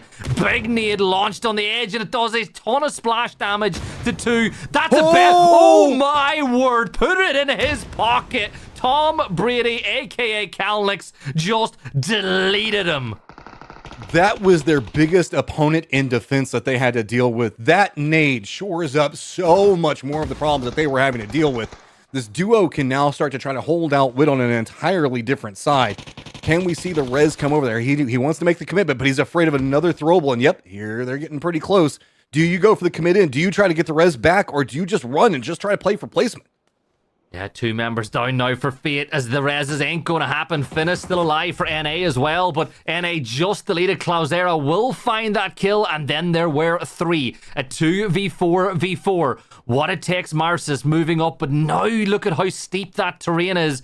None of these players can really get an angle on each other without pushing up to that next level. Klausera's bringing the fight to Marcis, though. Does he seem aware of the fact that Klausera's rapping? He knows now. He spots him out, but it's too late. Klausera gets another one. Huge extension from X10 and reaping the rewards of bravery. Tater on the other side of this one. So it looks like they're starting to prep up. If X10 isn't careful, they might be walking into a kill box that's being set up by their own Nox. Wit just starting to get punished. Nades going in. It looks like it is going to be Fate trying to see if they can get some assistance or at least some kills on it. Wit just nowhere to go on one side of it. So Team Fate now starting to line up against X10. It's a 2v4 with one member of Wit still alive. Yeah, and it's the last member standing. Sneak is Morin, sorry, with that UMP, but Fate are starting to wrap around the other side as well. They got 2 players back on their feet. Remember, at one point, there was 1 player left, and Zenny and Tater have created their smoke wall, and they are going towards Kalnix. He is the target, the solo for X10 to the north, while the rest of the team are focused. And look at those shots from Kalnix. At least enough shots coming out on Fate's side to force him onto a different angle, but the high ground on smoke is so complicated to deal with. Look at the crossfire already being set up by X10. That's giving Wit a little bit more time to get their feet back underneath them. The sneak attack is going to get rezzed. So a little bit of teamwork going on between these 2 different squads to kind of start pulling X10 in different directions, but not going to matter. Kluzari gets a knock on 1. Sneak attack gets a counter knock. Finally, Wit goes down, but that is going to be 2 members down. It is a 1v2. Kalnix trying to see if he can set up. Already spotted out. The last solo still remaining. X10 should be able to pick it up quite easy. Yeah, and 14 kills in the end, 25 points. And remember, Matt, about 5 minutes ago, they had 2 kills. This is what we spoke about. Very similar to what we used to see from the likes of United and Luminosity. Play a very good position in the center circle, in a compound, and just wait for the kills to come to you. I think... Go ahead. No, go ahead. I was going to say, whenever I look at Resort, it's often been so hard to deal with, but I think it might be because I'm thinking about it from an FPP perspective versus a TPP perspective on their defense. So this is well done by X10, but on the other side of it, nobody really kind of stepped up against him for a long time, because I think that everybody was just hoping that it would pull away from Resort for so long. Yeah, and I think that the way it conspired too, with how evenly spread the teams were around it, they were all fighting each other. You know, they weren't really given the opportunity to push in towards X10, and I'll give them credit. How easy is it, Matt, when you're in a position like that, to get too aggressive whenever you've been there for 10, 15 minutes and nothing's happened, and you can try get maybe itchy feet, and it can cost you victory. So massive credit to them too for showing the patience that they did. I mean, consistency coming up big for him. Look at this. Now tied up with Pest Control. Pest Control had a massive first game and ended up right underneath of X10 in Resort very early. Got punished and kicked out of it pretty early. So that means that good plays coming up from X10 in the last 2 games are really good. But I agree with you. X10, trigger discipline is really hard, especially whenever you're holding a 4-man split like they were doing for so long. Respect where respect's due. X10 played that beautifully and patiently to make sure that they kept their eyes on the in-game result. Yeah, and then we see, look at the rest of the leaderboard. Never mind not getting on the board yet, but unfortunately for them, I feel like they just got unlucky. You know, they left the rotate too late. By the time they did the pickup, there was nowhere they could go, and they got shut down for it. But I think what we should do, Matt, is jump into a very quick break. We'll be back in about 7.5 minutes. Let's see how accurate that is, and we'll be ready for the next game of the night. We'll see you in a few.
7.5 minutes later, I hope you did time it because we were bang on the nose with that one. Matt and I are back for game number 3 of the night. And Matt, 2 games down, has seen 2 really big performances from completely different teams. And it just means that it's getting very tough for maybe some of the teams on the wrong side of the leaderboard to start climbing. Yeah, I mean, we're seeing a lot of smart plays, but we've also seen some very hard-shifted southern circles, which can lead to I got a chase to just try to get positionals, especially whenever we look at the fact that this lobby is a bit more diverse, right? You were talking about this at the start. It's not exactly the exact same as it was. It's not exactly the exact same. It's not the same as it was last week. So whenever we're looking at that, it means the fact that you always are having to adjust to where people are going to be dropping, where the rotations are going to be coming through. It makes it very, very hard to read. So whenever you get these southern shifted circles happening back to back to back, it makes it to where you're just kind of playing rough. You don't know exactly who's going to be in front of you, and you have to make some very difficult choices, and a couple of squads are suffering due to that.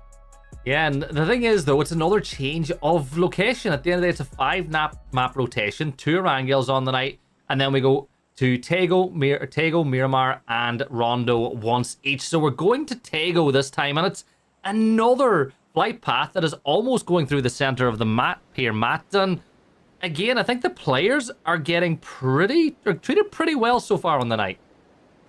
Yeah, I mean, yes, with early circles on plane path, then the follow-up circles just don't feel like they're very conducive unless you're starting south. Early rotators are going to be big, but whenever we're looking at this cup series, right, it's a lot of teams that are still trying to build synergy, that are really just trying to cement in better play styles. There is a lot to be learned from having to deal with faster loots, faster rotates. So this is kind of a very fast breeding ground for exponential growth if you can learn it fast. I'm just hoping that maybe we don't go south this time. Maybe we get something a little bit more fancy up to the north. I'm a bit spent on the swamps around Hosan Prison. It's not my favorite part. I don't like playing there myself when I'm in the map either. So, look, I actually really like the hills north of Godok. I think it's a fun area whenever you get circles that go up towards the north. And I know that the likes of Dots and NA will be really hoping that's the circle that we are going to get. But we'll wait another 2 seconds and we will find out where zone number 1 is. And it's pretty much just north of Terminal. And I did a video once, Matt, where I spoke with Shrimsy about this map in particular and about how Terminal teams play it. Look, we'll talk about it later because we got a hot drop. Lukewarmish drop is what it feels like right now. Is Athletes of Christ are just trying to find something to work around, and it is going to be PNG. Does have one of their members go down quite early, already flashed out. And it's just kind of like a damage control style situation that we're looking at over here. It's just trying to get yourself back as fast as you can.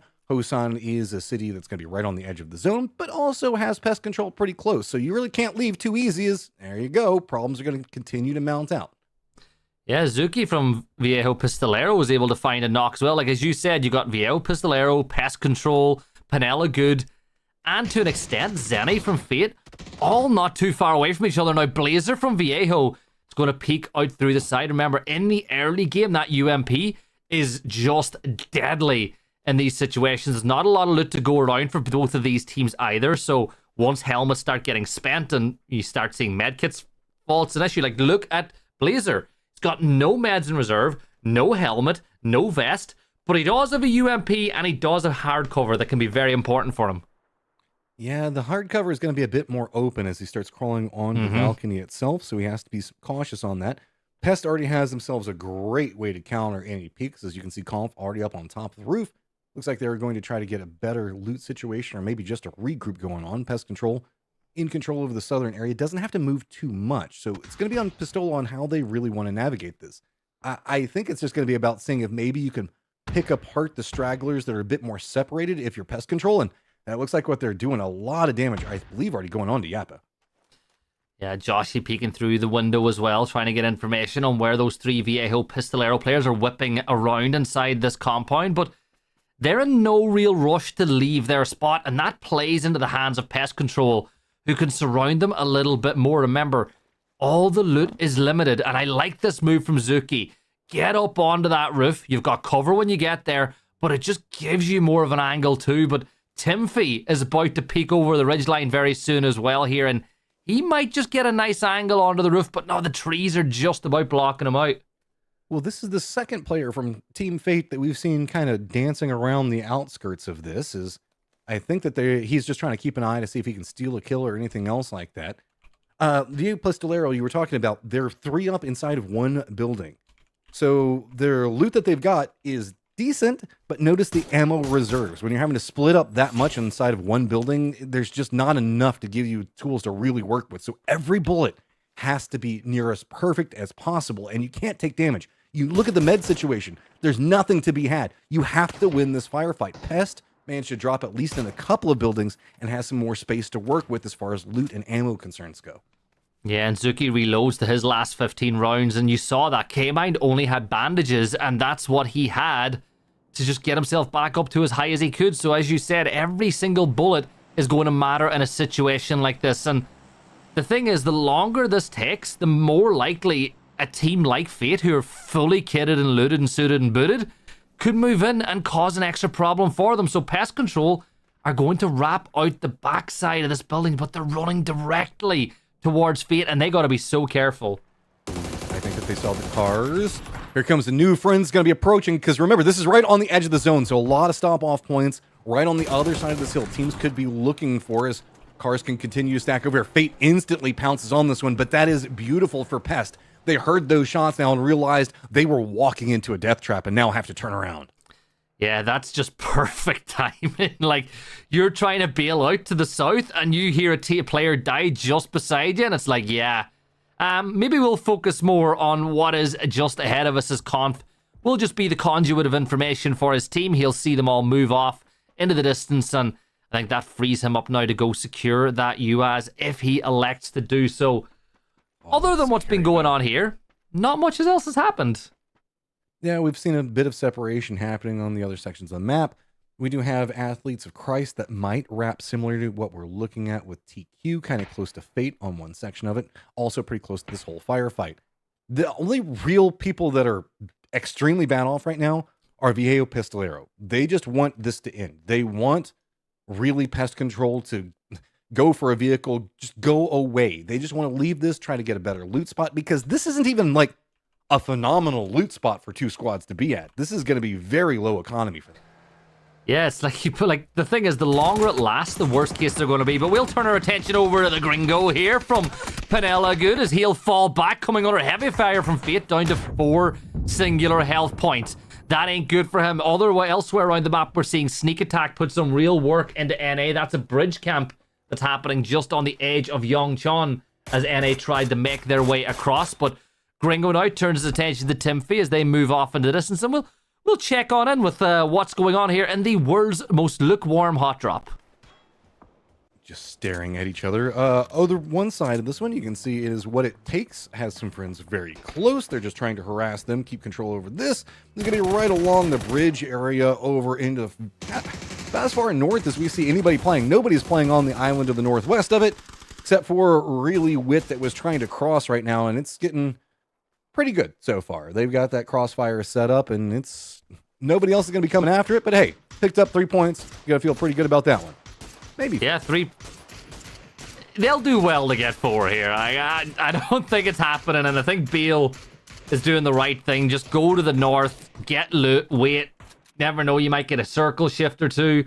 Worst case scenario, you can go all the way north and rotate into the circle, because you know for a fact that nearly all of the teams in this lobby are just going to concentrate their efforts on the southern side of that zone with the way it plays out. Well, I mean, if you're NA right now, if you're Balefrost, what you're hoping is the circle goes down into the southeast, and then Balefrost can run back over there, try to get the blue chips, try to go for a res back in Yongchon, and then just reset it all.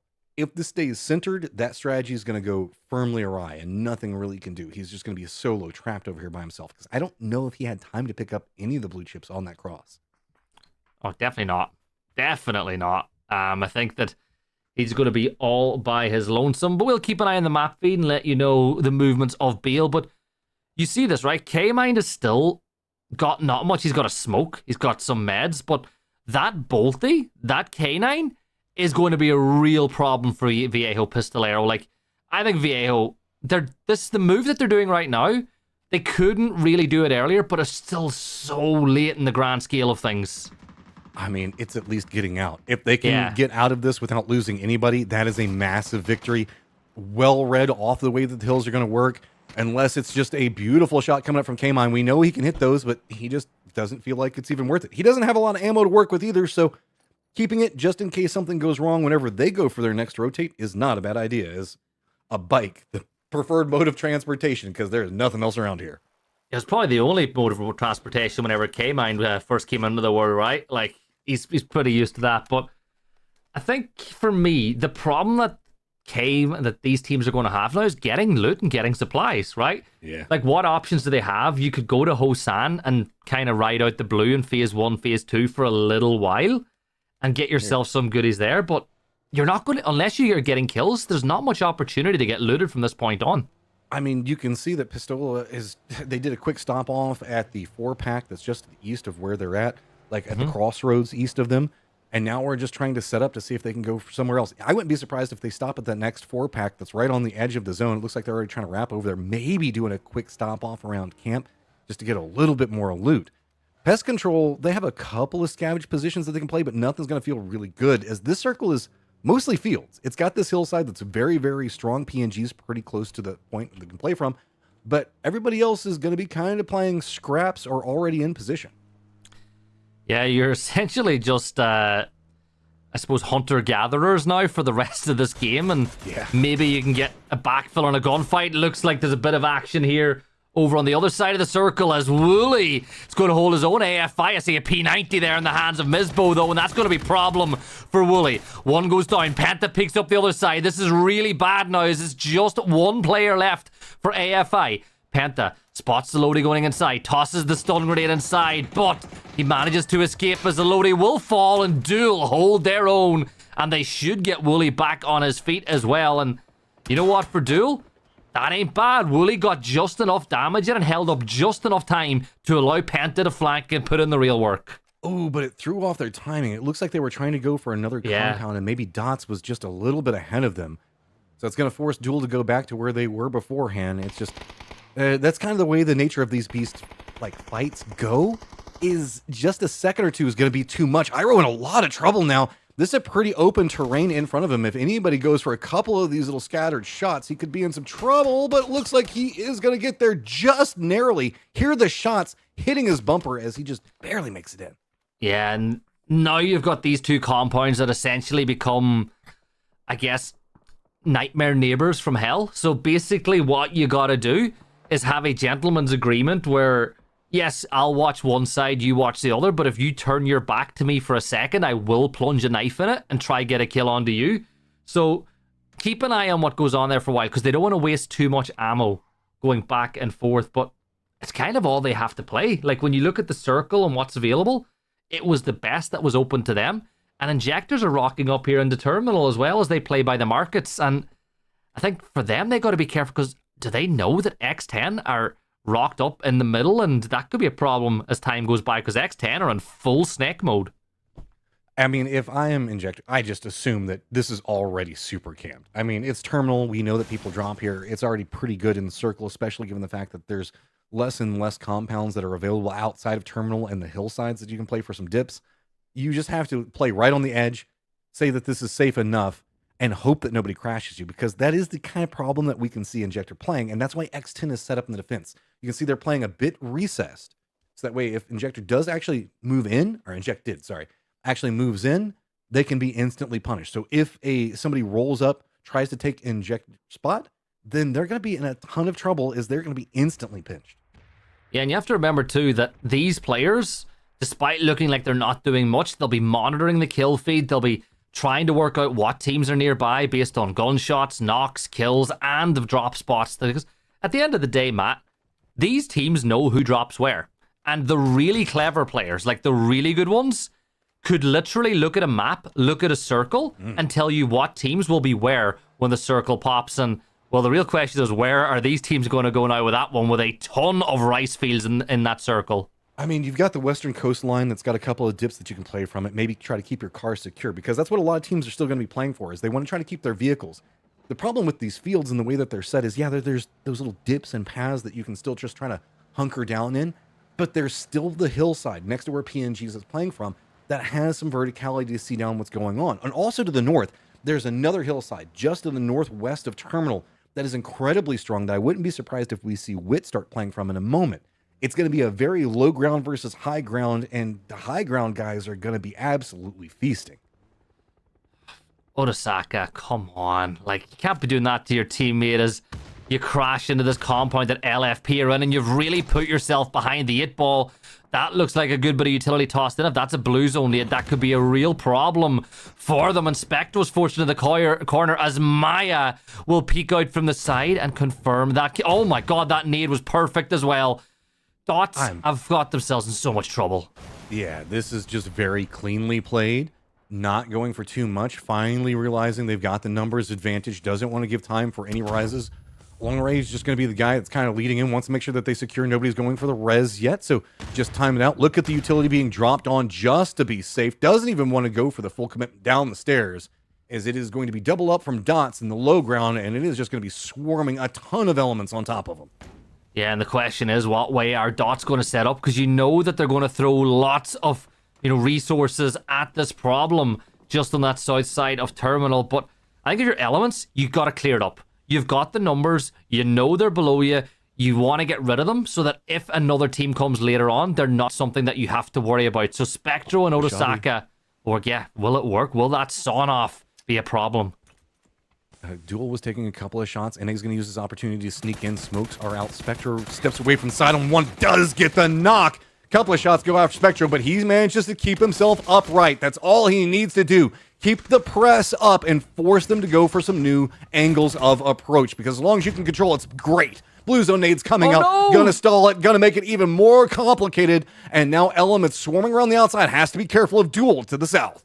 Oh, Odasaka, you've ran over your own teammate, and now you've blown up another one. Spectro is knocked, and you're gonna have to go for that res inside. Elements are down to a 3, but Spectro back up on his feet once more. Nade tossed towards the counter, but the counter itself will eat up all the shrapnel. Lucas now will step inside, pre-firing the corner, letting them know what's happened. They're in the other side of the smoke. You're jumping and dancing over each other. Odasaku, he just shoots everybody who comes in front. Spectro sees him back up to the barrel of his gun. He takes down KPN, and suddenly it's Maya, the last player standing. And this is about as bad a clear of a compound as I've seen in a long time. And here's Balefrost. Why is he here as he catches out Spectro?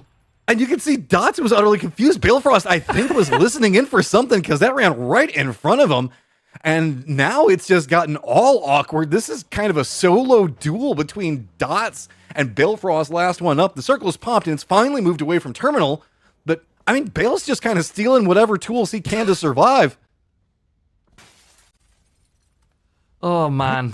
Like, Balefrost has just completed a heist. Like, this was a 4v2, and now it's a 1v1v1, because Bale just rocked on up, got himself one. Odasaka has...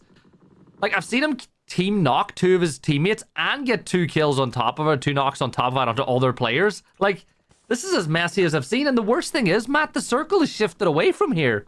Well, I mean, it was so smoke-ridden. I feel a bit bad for KPN, because he went down and they were just trying to spray to look for the person that was hiding inside the room that got the knock onto him, and he ends up going down to a mix of friendly fire as well as everything else. Athletes of Christ now making their push. They're going to be right on top of TQ, but TQ is doing a good job. 2 players still up, trying to make sure that they keep themselves just alive inside this trench, and that's going to be about the way we're going to be looking at the rest of this game. Anything that can keep you alive is going to be massive, as it is just a spattering of teams hiding everywhere. Oh my god, Robert just about got out of there as the blue zone sped his way, but now Fana is going to fall because that blue... Oh my god, he just about got that off in the tick of time. Fana, 17 HP now. He has been the one for Athletes of Christ over the last year. Whether they're Mira, whether they're Athletes of Christ, he always puts in the work. Pest control after a huge game 1. Games 2 and 3 have been a lot quieter. Maya finally gets the last kill on Odasaka of Dots, but look at the chip damage the Blue's doing, and Balefrost is just going to wait, and eventually you'll see Bale's name pop in the kill feeds. Look at this. Pinta is just demolishing people all by himself over here. Got himself the P90. Nade, is he going to read where Hugh goes? I don't know. I don't think that's going to roll quite far enough. So Now, what do you do? Position revealed. Got another nade prepped. It looks like just a couple throwables between them. Iroh's going to come over low ground defense. That's going to be enough. So that's a great play over there. That secures them a much easier control of the southeast. Oh my, and now with that BRDM, that's going to be a huge boon to the chances of Team Kizito. 5 points on the night so far for them. Why did he get out? Why did Robert get out? I mean, who doesn't expect the random mortar right on top of your head? I'm kind of shocked that a follow-up hasn't come through. Oh, it went a little bit too far. I guess they were expecting him to crawl. Dad did some damage. Is there a third one to follow it? Nevsky, I mean, balls of steel, man. He's like, nah, I'm keeping my boy in this. I'm going to res. Yeah, and Timothy, he's dealt with here by Danny. Pistolero Viejo have been doing pretty good this last couple of maps of picking up some points as well. There on the south side of the circle, Zuki likely unresable, but here comes a flanker driving right at Danny. There goes flanker. Stopped driving at Danny because he shut him down, and that leaves just one member standing for Team Fate. And I think that's Zenny wrapping around the edge of the blue. Throwing whatever he can in the direction. Dante, not going to really get anything that he wants out of it. It looks like he's already kind of read that as well, hoping that maybe the blue zone nades get him to step away from cover, but not going to give enough. The high ground is now gone from these circles as we've moved just into the patties themselves. That means that this is just going to be like low ridge line firefights galore between everybody, and it's going to be very weakened squads trying to make their approaches in. Your Pistolero wants to try to get any reses that they can, but Zenny is just He's on a behind hunt. you. But Duel is coming on from the other side. If he's not careful, he's entirely vulnerable from their angle. There's just nowhere for him to go. He's going to get spotted out, and that's Duel continuing the rampage. Yeah, Zenny was just trapped. Well and truly trapped there. He tried to make a play, and I'll never, ever give a player abuse for trying to make a play, but unfortunately for him, it was never going to work out. What it takes. They're using the polytunnels here as cover in the circle. This is not a basketball. We actually had an ending here last week, Matt, in a circle just like this. But Enzito, he'll hold his own. Plus, he's going to fall from injectors as they look to make their way inside the circle. And what it takes will look to be the gatekeepers. And I think what it takes are actually okay because of the fact that it's a bunch of solos and duos to their south. So they're not likely to take on this forward-man team. Well, it's all going to be about how Injected wants to handle this. You can see we just lost one of their members in Simplicity. But the other players, these are the strong squads, right? To the southeast, we've got PNG that's pretty strong right now. X10 making into the later stages yet again. Consistency staying strong. But oh man, Wit just does not let Injected get away with anything. Yeah, they're starting to really heat up here. 18 points so far. 7 kills on this map as they have now moved themselves into 5th place with a chance of picking up even more. 9 teams left alive, and I think it's just them and X10 who've got 4 players standing. As you can see now, what it takes, and X10 are the only teams with a full complement of players. Shout out to Nevermind, by the way. 0 points going into this map, 3 kills on the board for them, and they find themselves pretty close, pretty much bang on center of this circle, and they're hoping they're center of the next one too. Never mind the last couple of games. These guys finally starting to get something rolling over here. And they're going to continue to get that circle of love. Duel is going to be right on the quarter of it to the south. To the east, that's just going to have to be some type of firefight that's going to happen. PNG, I don't know where you can even go. But look at Bale. He's right back behind X10 and letting him clear the way for him. I love it. Bale has done... You know when you're a solo player, early on, your job is salvage. Salvage as many points as you can. If Bale survives another team out, he's gotten himself a placement point, he's gotten himself a kill. It's what you need to do. He could get his team above pest control if he just survives 2 more teams out. That's how easy it is, but that might happen sooner rather than later because Duel and Viejo Pistolero are both fighting it out here, Matt, over trying to get into the slither of the circle, on the sliver, I should say, not sliver. Look at this. Blazer's starting to try to cross one side of this one. Shots are going to go over into Dante, but the way that the smokes are set, Blazer really can't do too much on it. Pentacle is going to go down. That's going to be the nade from Blazer. Now Iroh, very isolated over here, has to be cautious. Steps around on one side. Beautiful shots to get the knock. Starts playing the other side of the smokes. It's just him and Blazer's playing it way more passive, wanting to play this one as slow as possible. See if maybe he can creep over next to his friend. See if he can get a res. Try to get some more smoke outs. Try to just survive is only goal he's got. Iro's got the high ground, but the problem is the smoke is great cover for Viejo Pistolero as they will go for that res inside the zone. Looks like Penta's crawling this way. Beelfrost, he steps up, he manages to find one knock, but he doesn't get the kill confirmed, so he doesn't get them into second place. But keep an eye, that kill might just work. That nade, it's perfect! Bang goes the nade, and down goes Pistolero. What a nade from Iro. Man, Iro and nades, he knows how to cook them so good. X10 in a very dominant position over into the east. Now going to have to start dealing with Wit, getting closer and closer by the second. Never mind dealing with all the contestants that are going on into the north as everybody's just trying to find some pathing into this, some form of safety, and Nevermind has to defend the center as much as possible. Great nade coming out. Gonna force TQ to play the other side and have to move away from Nevermind's angle as well. This makes him vulnerable to X10 though. Yeah, Robert's going to go prone in a bush now as he tries to hide Watulin's here, by the way, for Nevermind. Trapped in the center of the circle, but he's good for now. Team Casito are dealt with as Gringo will find that kill. 5 teams left alive now. Duel back up to a 2. 10 kills for them so far as they're on a bit of a climb here on Tego as well. And Penta knows with that P90 at the ready, 50 rounds quickly to go, those 2 members from Penella Good could be wiped off the face of the map pretty quick. But notice this third positional coming up from Penella Good. This is great. This is the last bit of high ground, so a lot of information. He's feeding that over to the other 2 players, already realized the fact that Duel is going to be very close to him. Even if he goes down on this point, he's going to give a lot of maneuverability positions for his team to know how to play from, but they have to survive the closer range threat in Duel. Wit running a little bit of a 2-2 split, getting pretty close to Nevermind right now. Has to be cautious. X10's on the other side of it. What it takes, just coming in full-on gusto. They want to get control over center, but they have to be careful. The supervision coming up from X10 could spell their doom. Yeah, you can see the flames starting to really burn out their chances, and this is a good angle here from Zito. He will find one. Watulin's still standing on the other side of it as Laguinja will work to get his health back up, but more shots from the far side of what it takes. Just getting down to 1 HP, and Zito didn't quite spot out Watulin's, who does a little bit of damage, but this looks like it could be curtains here for Nevermind. Another one falls, but there's Iro, third partying, doing Nevermind a favor. Just spots it out at range while they're still dealing with PNG. Iro just trying to see if he can pick up a couple of extra kills over here because it's still pretty close. Duel in more and more trouble. Nade's now starting to connect. PNG finding the angles, trying to find a way just to survive right now, but it's going to be Wit that gets control over the center of the circle. Iro now by himself. X10 getting closer and closer to Wit, and it's still PNG all on top of Duel's last player.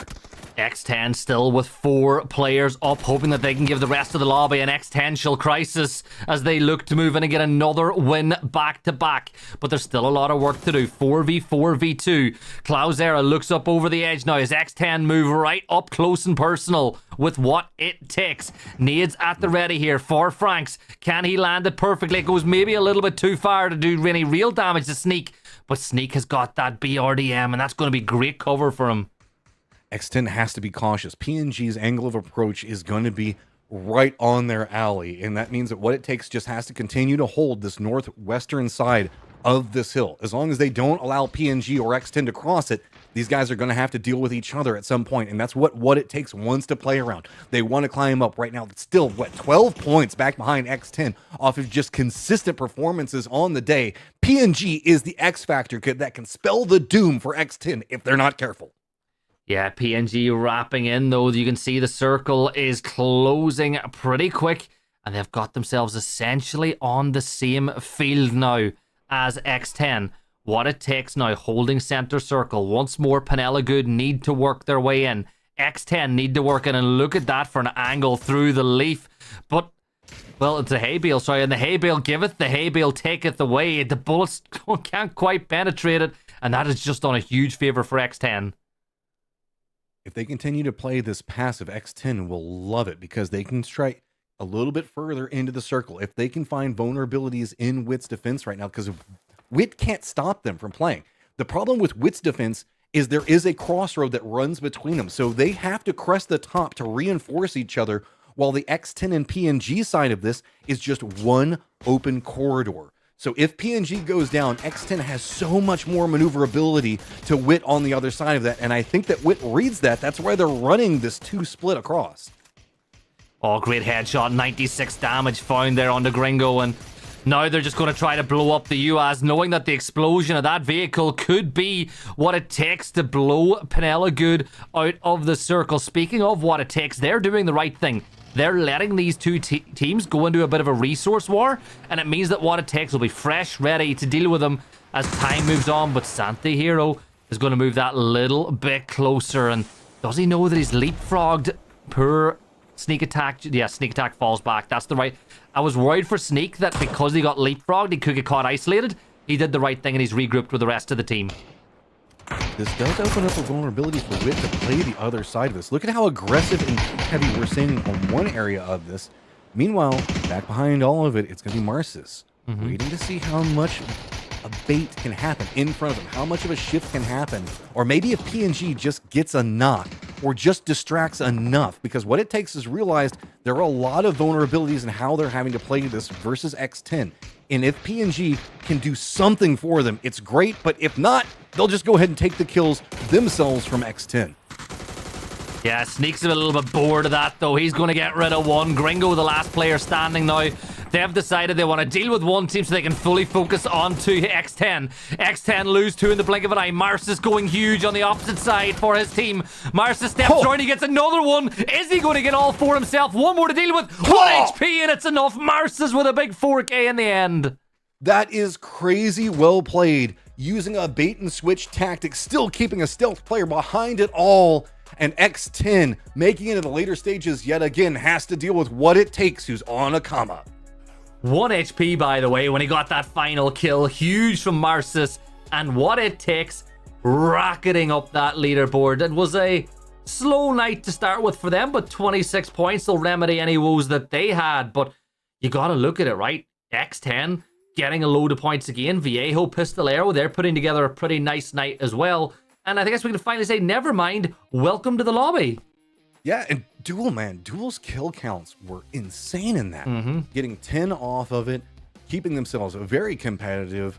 This has been a very interesting night as New Gen All-Star is not finding a lot of successes in these last couple. Yeah, and the only 2 points they got in that game were off the back of Bale. You got the kill on the dots and got 1 placement point off the back of it, but it's not going to be enough to get them into second place. So let's have a look at the overall leaderboard to see how things stand with just 2 maps to go. And you've got X10 on 41. What it takes now in second on 37. Look at the gap that the top 2 teams are kind of opening up over all the teams on the right-hand side of the lobby. I mean, Pest Control had such a big game, and then these last 2, it's just been impossible to find it. The Pests just taking all of the control from them, not allowing them to get the kills. New Gen All-Stars as well, a little bit of a struggle finding those points, but we still have tons of games. We still have 2 left. See how much more we can get out of this. But I gotta say, I'm impressed by X10. It's just consistent late game performances time and time again. Yeah, really good job by X10, and they find themselves on top of the leaderboard. If they keep things going the way it goes, they'll be in a really good spot as the cups continue to go on. But one thing for me, Athletes of Christ, 8 kills overall in the night. It's been like a very unlike them performance. I expect a lot more. But Matt, we're going to jump into a quick break. When we come back, it will be Rondo as we get ready to close out or start the 4th map of the night. We'll see you guys in a couple of minutes.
back, everyone, and it is time for game number 4. Another map switch underway. We're going to Rondo next, Matt, and it's still a map that I still feel like developing, but it is so much fun, especially since they fixed the circles.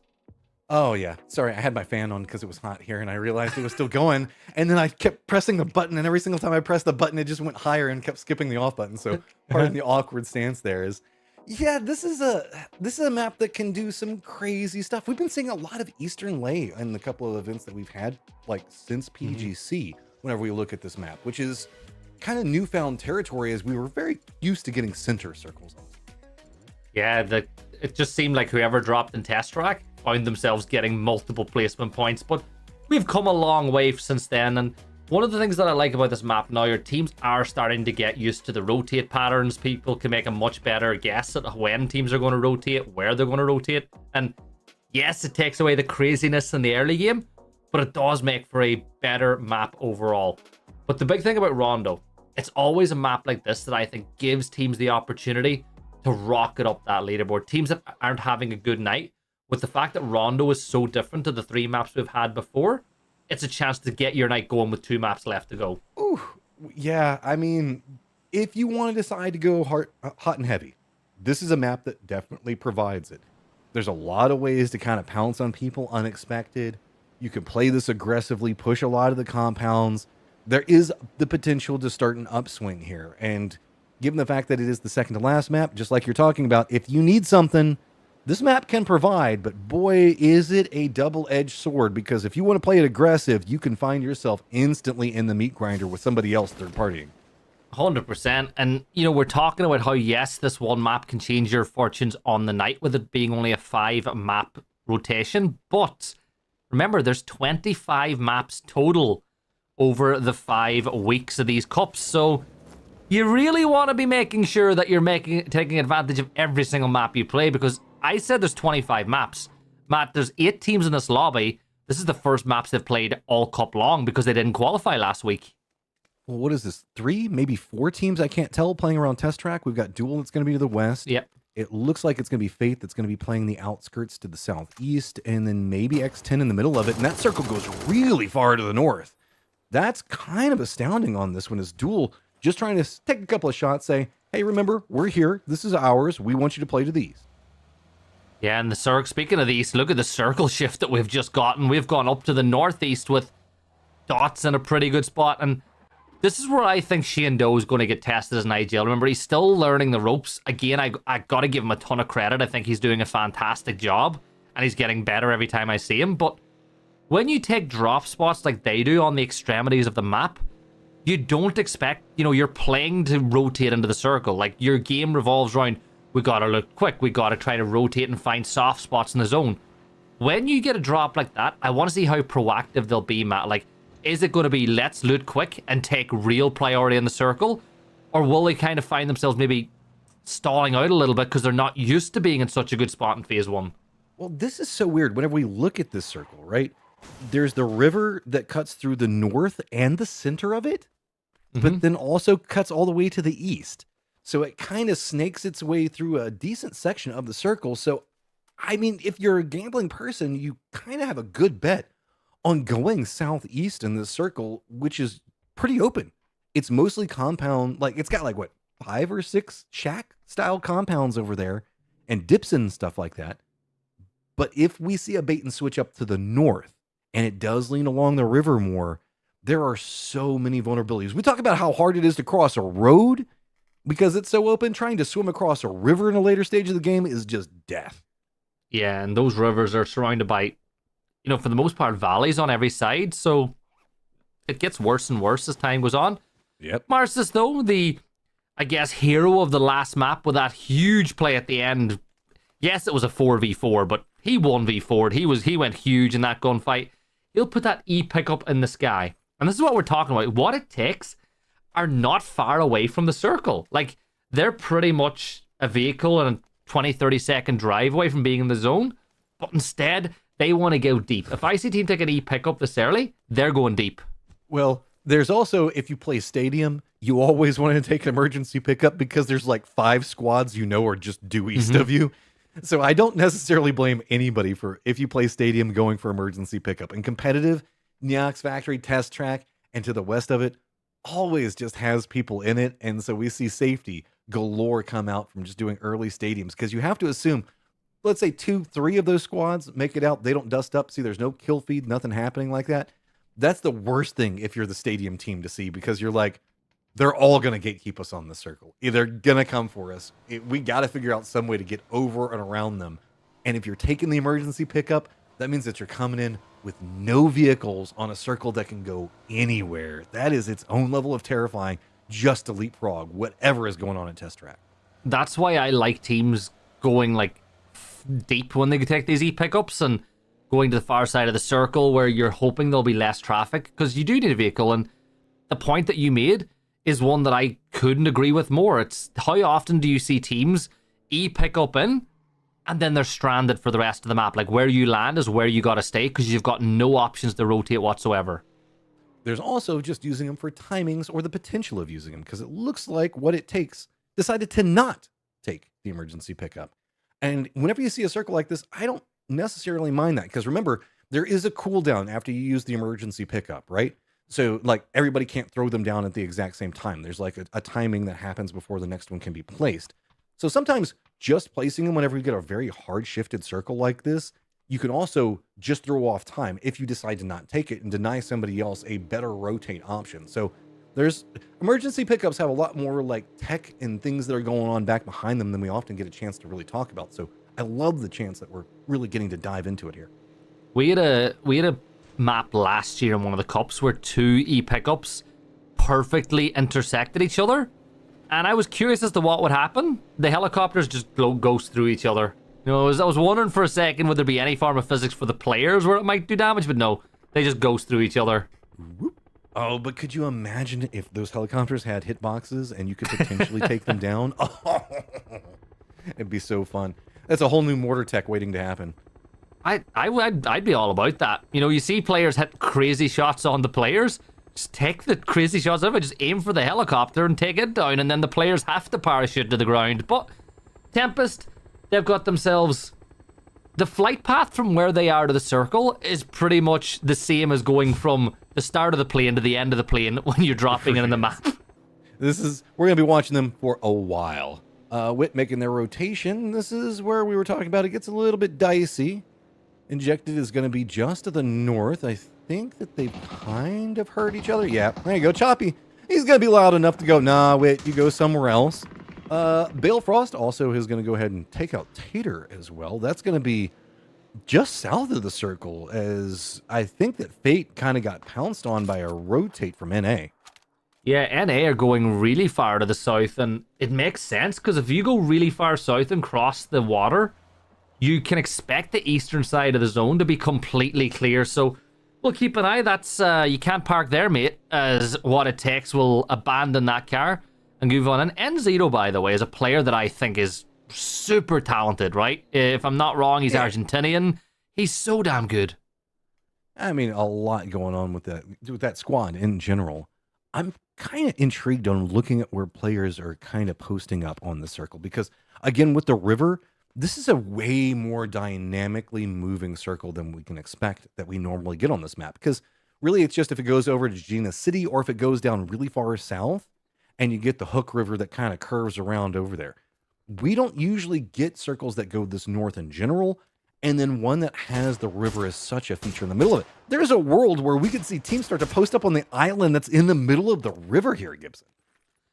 I love that. I would love that. It would be, you know, the closest thing that we can get to that in any other map is probably the Kidney Island on Erangel, where or Liver Island, sorry, where sometimes, if you're really lucky, you get a circle pop there. But we'll hop back. Like, Tempests are still flying. Like, they're still in the sky, and finally they're going to drop as we get to the end. They'll land in Hermé Town, and maybe, I can't remember if anybody dropped in and around it, but you might be able to get a vehicle. You'll definitely be able to get a lot more loot to kind of keep you going later inside the game. But if I'm them, I'm probably surprised at the fact you're getting a town all to yourself inside the circle. Well, the plane path, I don't think that was hyper favorable for over here. Not unless you were going to be going for a longer drop. I'm trying to remember. I think it was more like a southern lay on this one, on this side of the map. So don't quote me if I'm wrong on that one. I could be. So this is a great find for emergency pickup coming in late. We also do have Muho Pan, which I don't think has ever been featured in a competitive match that I have ever watched. As we do have Duel that's over there right now in a very interesting spot where they kind of have this like bridge in between the compounds itself. It's a really wild little town. I don't even think I've been through it once. Like, it's not somewhere that I tend to find myself. Like, I think I dropped in Kunja once and maybe rotated through Muho Pan, but I'm with you on this one. Like, this is going to be a fun one, and as long as this map's been in the pool, I don't think a lot of these players will have seen these endings all that often, so it'll be curious to how they're going to play it as time goes on. And kind of like elsewhere, when you look at what's happened, NA, they rotated into the south, but the circle shifts further north, and that Muho Pan and the hill just south of it is looking like a real possibility now for the end of this game. Yeah, the west is essentially dead. It's mostly water. Yeah, it does have that island that I was joking about just a second ago. But that's kind of about it. I mean, maybe pest control looks like they might decide to stop over for it, but it does have some oversight from Casito, so a couple of shots. This is going to be intriguing because remember, we still have to deal with water and all the other aspects of this as the circles move forward. And notice how much water is in this. There are these like little bitty lakes that still play to the southeast that kind of forces some peculiar water movements. I don't know how this is going to be adjusting around. I'm curious. Like, I'm looking at it, right, and I like the position that What It Takes are taking. They're taking the hill to the south. Duel are trying to kind of play both sides, where they keep some players in Muho Pan and they control some of the ground. Like, this is going to become a bit of a rush for ground. And when you look at the fact now that Choppy and the rest of Injectors are now moving into this village, this town as well, into the warehouses, this is all a problem for Duel, because when you start getting more and more town teams in and around this village, it gives a huge advantage to the likes of What It Takes, to the likes of Elements where they're not in it and they can wait for these teams to have to leave a little bit later. Yeah, this is incredibly interesting as we're watching this because I'm getting shades of Painan back in Sandhawk with the way that this compound kind of functions, right? Especially given the fact that we've already got 2 squads that are in the southeastern area. We've got, looks to be 2 that are making plays for the northern area. It can technically support that because there is a crossroad that cuts through it. So we can have 4 squads stacked up in this tiny, tiny town right along a river and a crossroads. And that's crazy. That is a recipe for a crazy fight the longer that they have to stay there.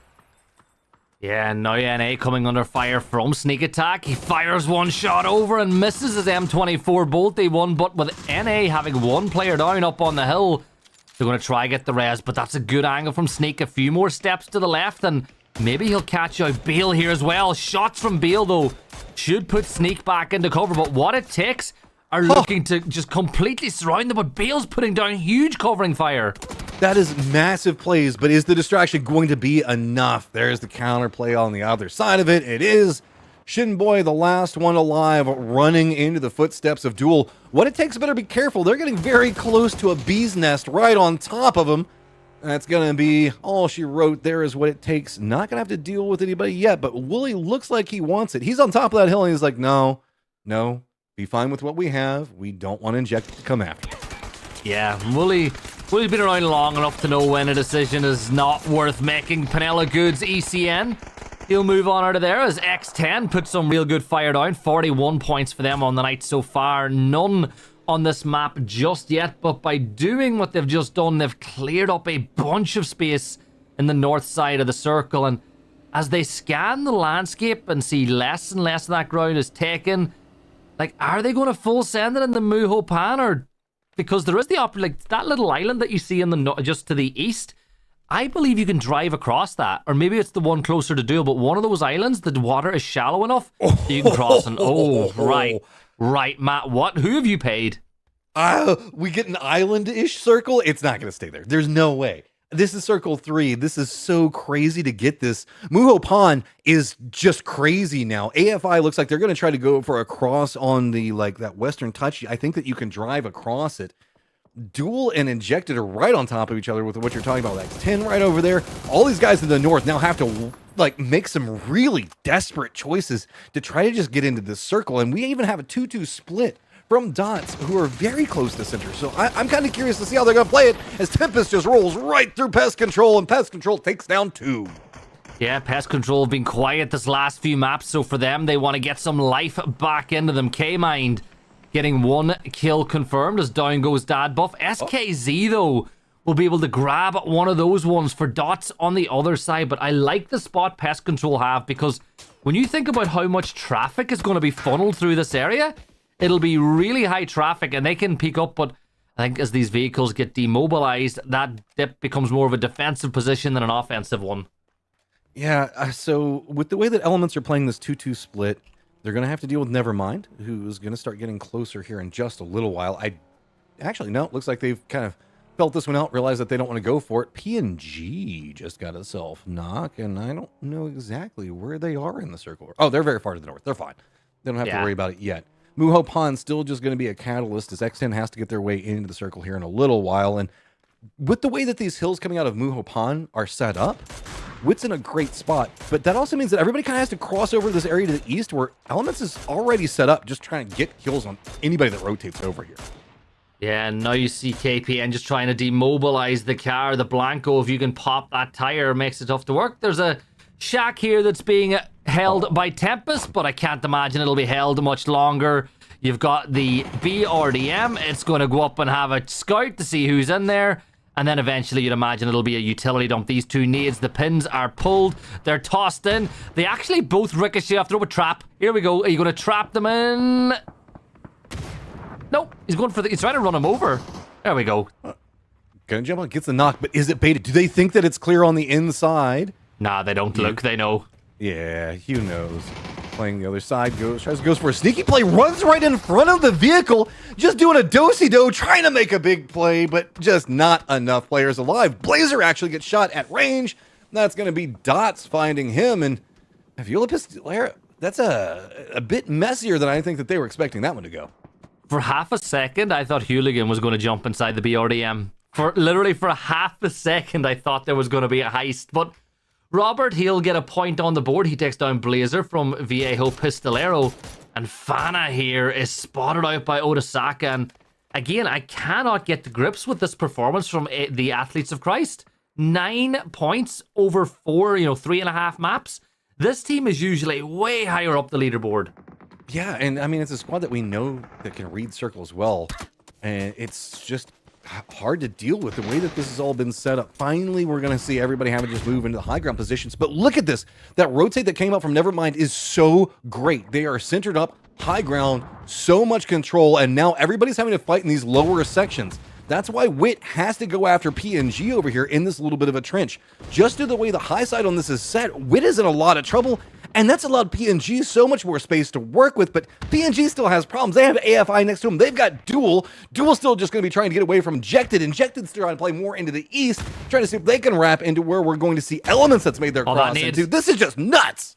Oh my god, Stokely on 1 HP, but that needs even better. KPN, 2 for the price of 1, and now you've got the other 2, Choppy and Plushy, trying to hold the other side. Great spray, down falls Maya, and that leaves Lucas and KPN, the last 2 up on the other side. What in the hell just happened? That kill feed, it has gone as many rows deep as I've ever seen it go, but we've got 49 players still alive with 18 minutes gone. X10 eliminated. What a Tex have wrangled top spot away here, Matt. We are playing King of the Hill right now, and at the top of that hill is going to be Nevermind. Everybody else just trying to wrap through, find paths to work with. Duel has a good positional play that's going to be in front of them. They just have to deal with Elements on one side and Ejected after it. Wooly gets the shots to start it. Can he get the knock? There it is. Blue Zone on top of them, though. They can't sit here for too long. They've got to go. Yeah, they've really got to, but Kain now will be able to move up, and that's a good nade. Wooly will see that kill confirmed, and Elements are eliminated. 11 teams left alive as Duel on 25 points have just got the Injectors to deal with, and then they've got a lot of space on the north of the circle, but Choppy and Plushy, well, they've been a very strong problem for a lot of teams on this side of the circle already, and, well, there's a point delivery for Penta. I take it. I mean, he's the guy playing the West. And by the West, I mean, you can see there's nobody near him right now. AFI with those shots, though, that's its own independent problem. Wit's just going to be to the south of this. I think Pinta's just trying to make sure that nobody counter wraps, like hops in a vehicle and runs this hillside, so that way it provides a buffer and time for the other players to just continue to mop up whatever is going on into the east. But he's calling out that there are a ton of people over here, so it looks like reinforcements are starting to come. Yeah, Morns is prone now as he just waits a little while longer. AFI will rotate their way in too as all these sides make their way in. But what is this next circle going to? It shifts south. It's gone south, and all of a sudden, look at all the teams in the north now that need to get on their move. This is going to be really weird because Nevermind has a great place to play Vision, but it's also going to be a new choke point to play from, and you have to assume that the circle is not going to stay on this high ground for too much longer. Pistolero is just playing in now the shade and enjoying it all. Pest is going to be on the other side of that. We saw a big game come up from them finally finding another point. If they can manage to survive over there, it's going to be great position. It's just all these moving factors in the north. AFI in trouble. What it takes coming to life. Finding a great shot. Look at the crossfire that they've got set up. They want to take control over this corridor and use it to just walk into the circle. 10 kills now for what it takes as they move up to 47 points, and still the placement point window is closed. 2 more teams need to fall before the numbers really start kicking up. Duel though, Penta keeping an eye on what's going on, but Sneak Attacks has his number and forces him back inside the valley. Now, their rotate's a tricky one because you've got Nevermind holding the circle up on the hill. They've created multiple smoke walls that they can peek from, and Duel really need to take this fight. Like, they cannot get into the circle without finding a knock or two onto these teams, or else it's just shooting fish in a barrel. I mean, they can go for a really long push around, but they don't have any vehicles. It's just going to be a run with the blue zone right on top of them, and this is going to be a phase 5 blue zone. That feels just atrocious. So the high ground advantages, and remember, they've been harassing. They went after Injected a little while ago, and they're still playing into the east. Kind has to make something maybe happen over there. Is what it takes is playing the other side of so many firefights that have been going on for so long. Duel could be the new target that they have to deal with in Kind. This is what you need. You've got to open it up for your team. You've got to find a path for him. Pentalol goes down while the firefight. The shots don't connect the way he wants, and he just has to retreat. Sure, he got the knock on a Choppy, but he needed way more than that. Yeah, and he's in the blue now. 5 seconds per tick, but he might be able to confirm out that kill. His Sneak Attack. It's just playing guessing games with a smoke as to where the other members of Injected are. Phase 5 closing now. 45 seconds time. Sneak Attack and what it takes, though. I'm going to say this. Their fight prioritization so far in the last few maps has been perfect, Matt. They're taking the right fights at the right time to give themselves a great chance to win. Nevermind in a lot of trouble now, though, man. They were playing the lower side of the hill, trying to defend into the north. That kind of surrendered a lot of the territory control of what's happening inside the circle itself. It's allowed Injected to get way closer. Wit also right on top of him, but looks like Wit's more focused in what's going on with Fate right now. Oren's taking some damage for doing some work, but Tater is going to go down and Zito's going to go ahead and finish it. Nade's going to follow in. Easy pickup. And again, Wit just continuing to rain down damage. 14 kills, and there's still a lot alive in this lobby. Well, some people can't say that you can't escape fate, but it looks like what it takes are trying to put destiny into their own hands as they move towards the side. The BZ forcing them further and further back, and you'll see Flanker inside the smoke and stepping up over. Sneak Attack will find one, and Flanker's inside the smoke now, but he is completely by himself. In goes the blue, the stun grenade. That'll just keep him under real pressure, and Fate are deleted. And yeah, I mean, Nevermind's right back behind the entirety of the fight. Wit's taken a couple of casualties. They went for the peak on this one, and Nevermind did not go down. They instead shifted on top of the hill and are just going to be chasing down after Wit. Dots are kind of roaming over into the east right now, near on No Fear, but that's allowed Athletes of Christ to get control of the southern section of the circle all by themselves. Yeah, Watulin's just moving this way, but we said it, Nevermind just starting to come to life in the later stages of the day. 2 kills, 5 place points, and the stun grenade is being thrown now. Morans, though, behind the rock. Watulins is going to fall at his hands, and he gets another kill. That is his 5th. 17 kills for what it takes. Now, Morans will spot Linguina moving closer and closer now as he continues to hide behind the rock. He and Sneak in a 2 versus 3 on this side of the zone. Molly being thrown. He's going to take the high ground now. Steps up, spots out Lost, but Lost gets the knock. But Sneak Attack is in the right place. He tries to confirm out the kill, but Santastico or Scalatastico is going to move this way over. He'll pick up his teammate. He'll pull him in, and then there was 4 teams left. But now they're running into an open corridor, and this is going to be pretty hard. Your Pistolero is going to start getting vision. Dots are going to have vision. Of course, Athletes of Christ are just supervising this the entirety of the time. Now we're finally seeing the other side of the hill. We've been stuck up in the north this whole time. There were firefights that were happening opposing side of this hill this entire time we were watching what's going on over here. So Dots control over into the east, the south. It's going to be Athletes of Christ. Pistolero just in the middle of it all, and Nevermind just walking into a perfect crossfire kill box. 4v4, v2, v3 now. Athletes of Christ have the BRDM, and that's essentially their cover. It's their mobility. It is their lifeline now as they look to find somewhere to play in the circle. Dots have this compound, which is a really strong position for them to play, at least for now, while the zone keeps it in position. But realistically, you got to look at it and think, Nevermind are probably the team that's going to be in the next big fight, right? They're on top of that hill. They're probably going to get moved out of it next time, and Viejo Pistolero are just hiding in that dip on the other side of the road. And do you think that Nevermind's going to get in a firefight? I'm not certain, because I think that they're just going to try to move, and they're just going to die. Because I don't know where they can go.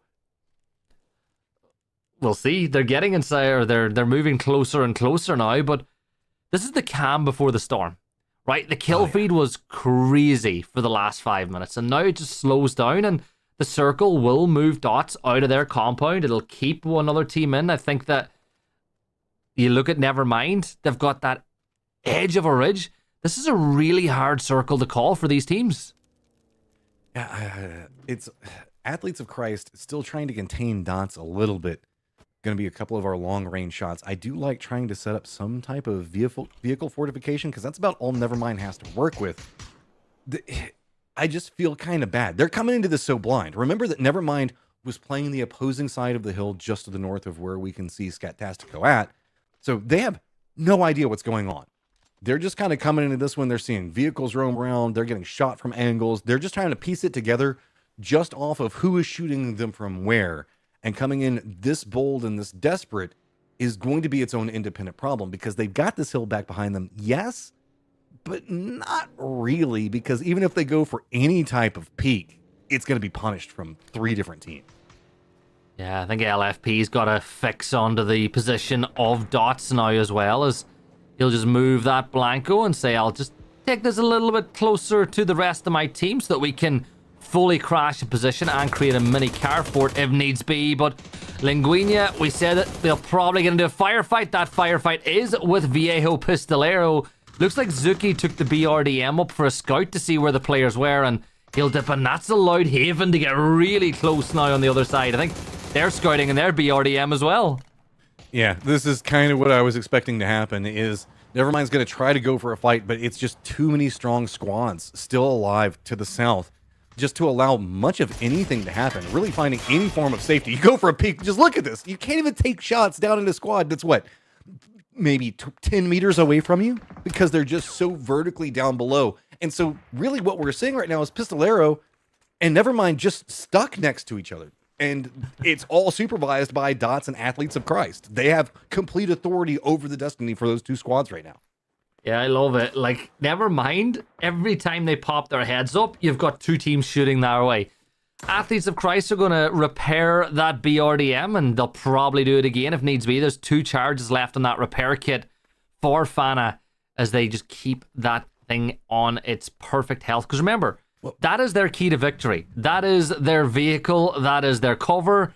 That is, I think, one of the strongest things you can have. And I don't think that Pistolero have the same opportunity. I don't know if they have any repair kits to keep theirs in perfect condition.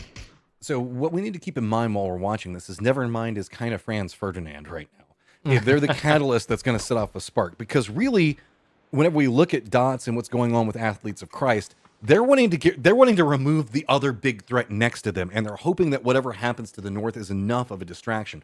Early movement coming up from Dots is going to give them control over the circle, and now Athletes of Christ have to figure out off the back foot how they want to handle that. Shane Doe has already gotten into a point.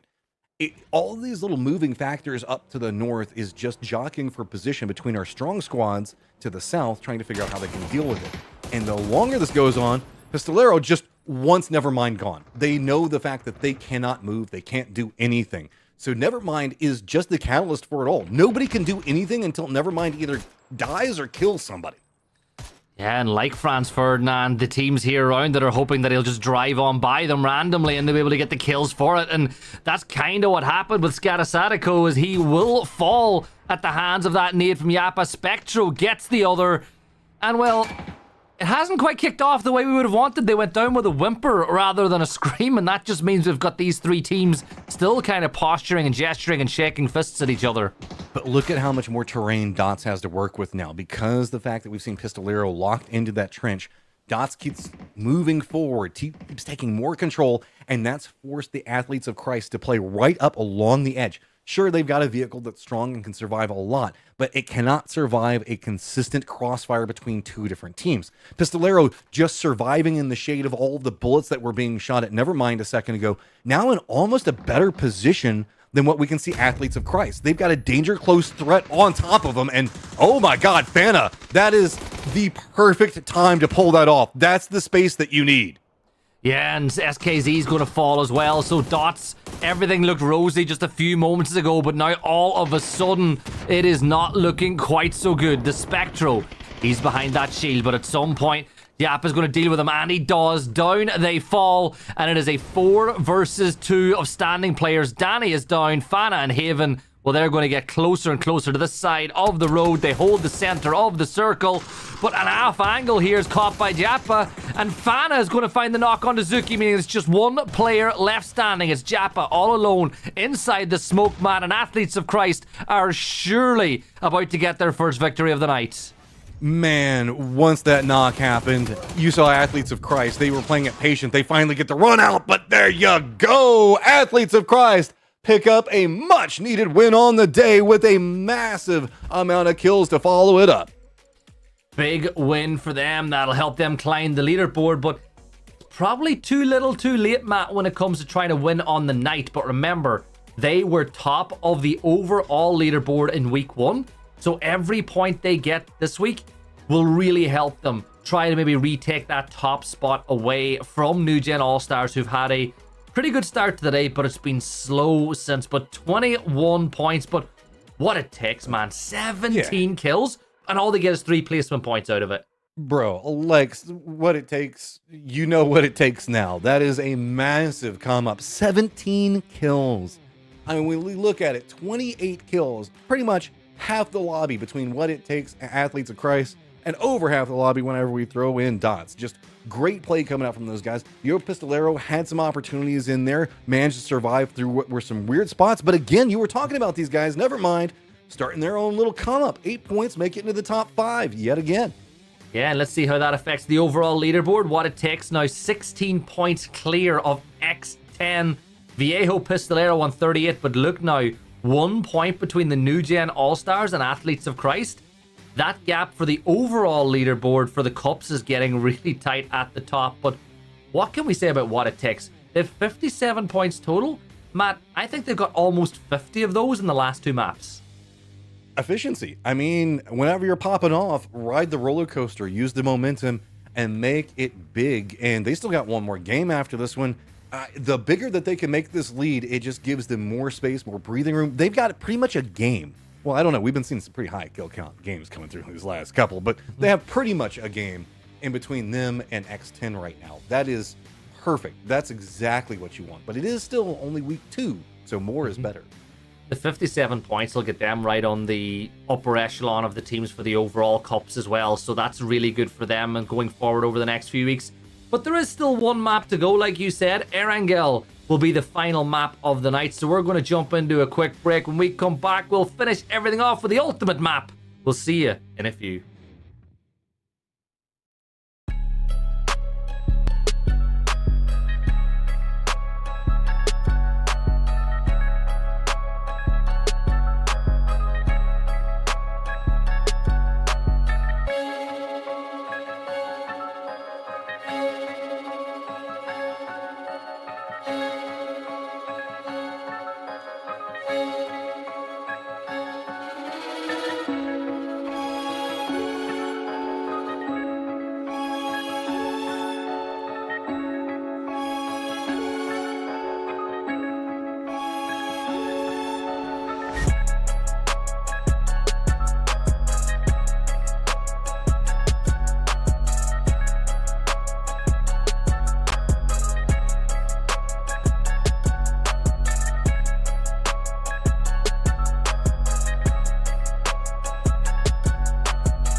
And it is time to kick off the final map of the night. It is another trip to Erangel, which is a nice way to bookend the night, Matt, right? Start on Erangel, finish on Erangel, and we had a great filling all the way through.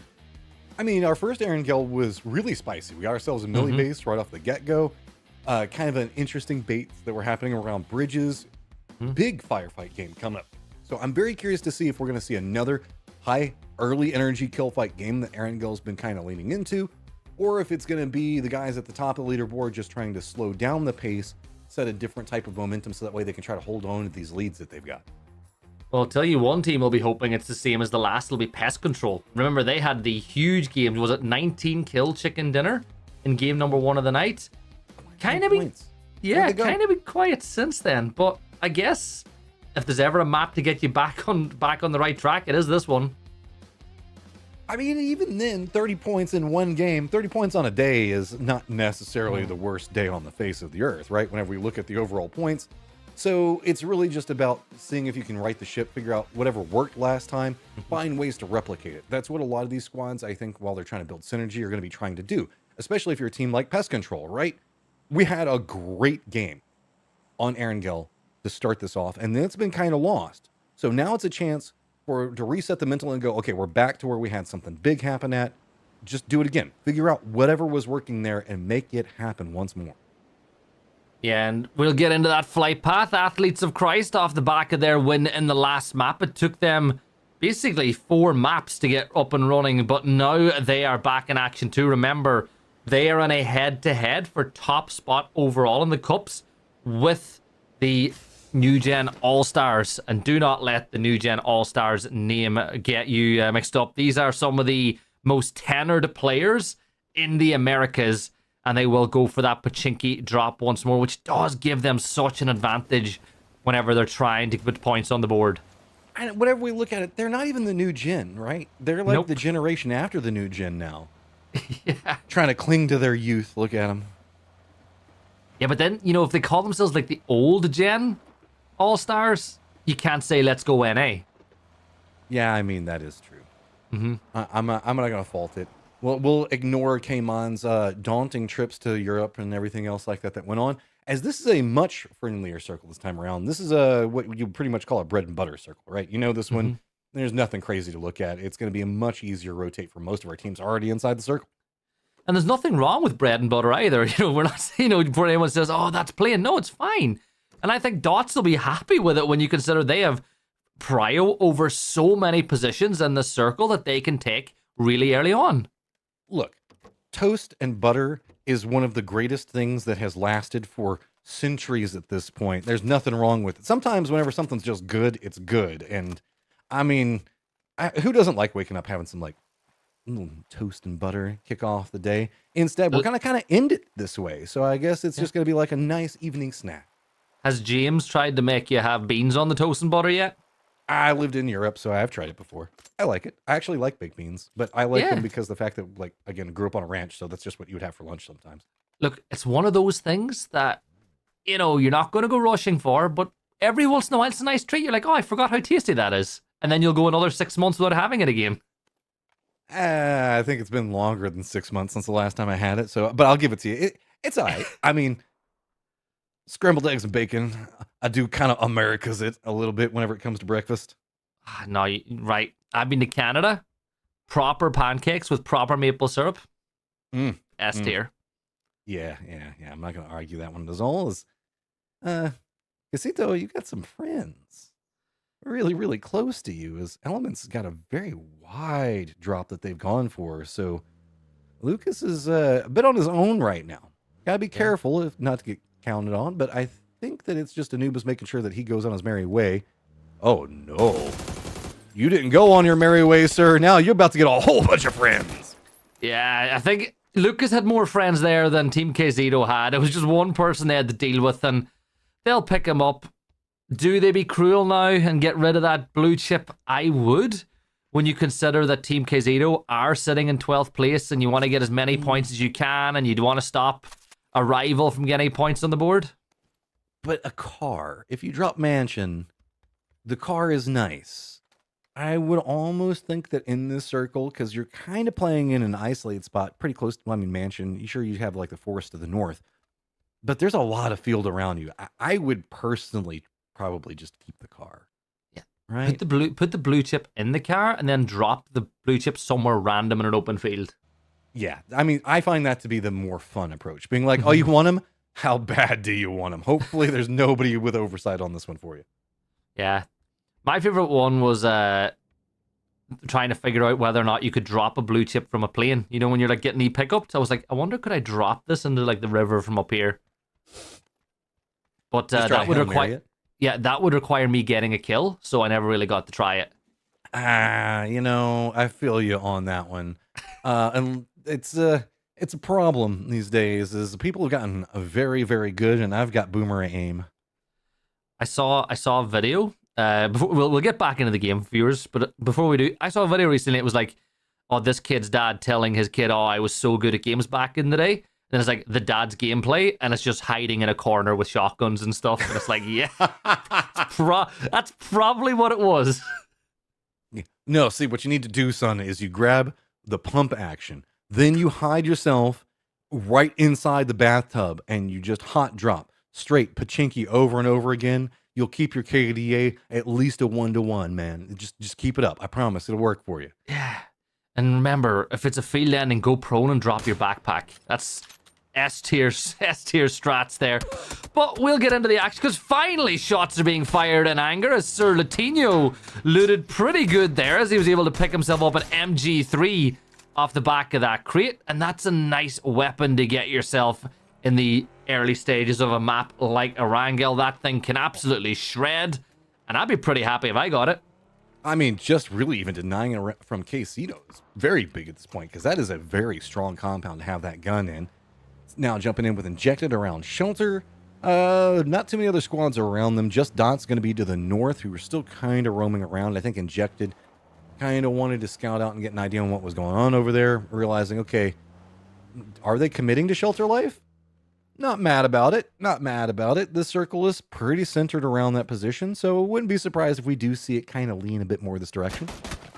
I think when you look at where they are on the leaderboard on 7 points, you gotta kind of, if you can get a position near the middle of the center of the circle and try play for the late game, that's all well and good. But the amount of times you and I, you know, not even just you and I separately, but when you and I have been on the mic together, we have seen teams be made pay for going into the bunkers or going into positions like that far too early, and then just becoming fish in a barrel for teams who are going to hold you when you try to get out later. Well, it's just due to the speed. Like circles, this is like, I don't know, a 4 years ago style of tactic whenever you go down in the shelters and you go into the bunkers, because there was more time. The rotates weren't as aggressive. People weren't just trying to like drive by all over the place. So you could get out of shelter, you could drive all your cars in a line, and it would be slow, but you could get back out safely. Nowadays, if somebody sees that, they know that they can just blow up the first car. Now you're trapped down in there, and they just rain grenades down the stairwell on top of the other vehicles and take them all out, and you've just essentially put yourself in a fish in a barrel style situation. Is a lot of the strong compounds we can see getting claimed inside the circle. No surprise if you've watched any form of competitive, which if you're watching this, I know you probably have, know the fact that it's pretty standard movements right now. Nothing too crazy. Nobody's just trying to take too much.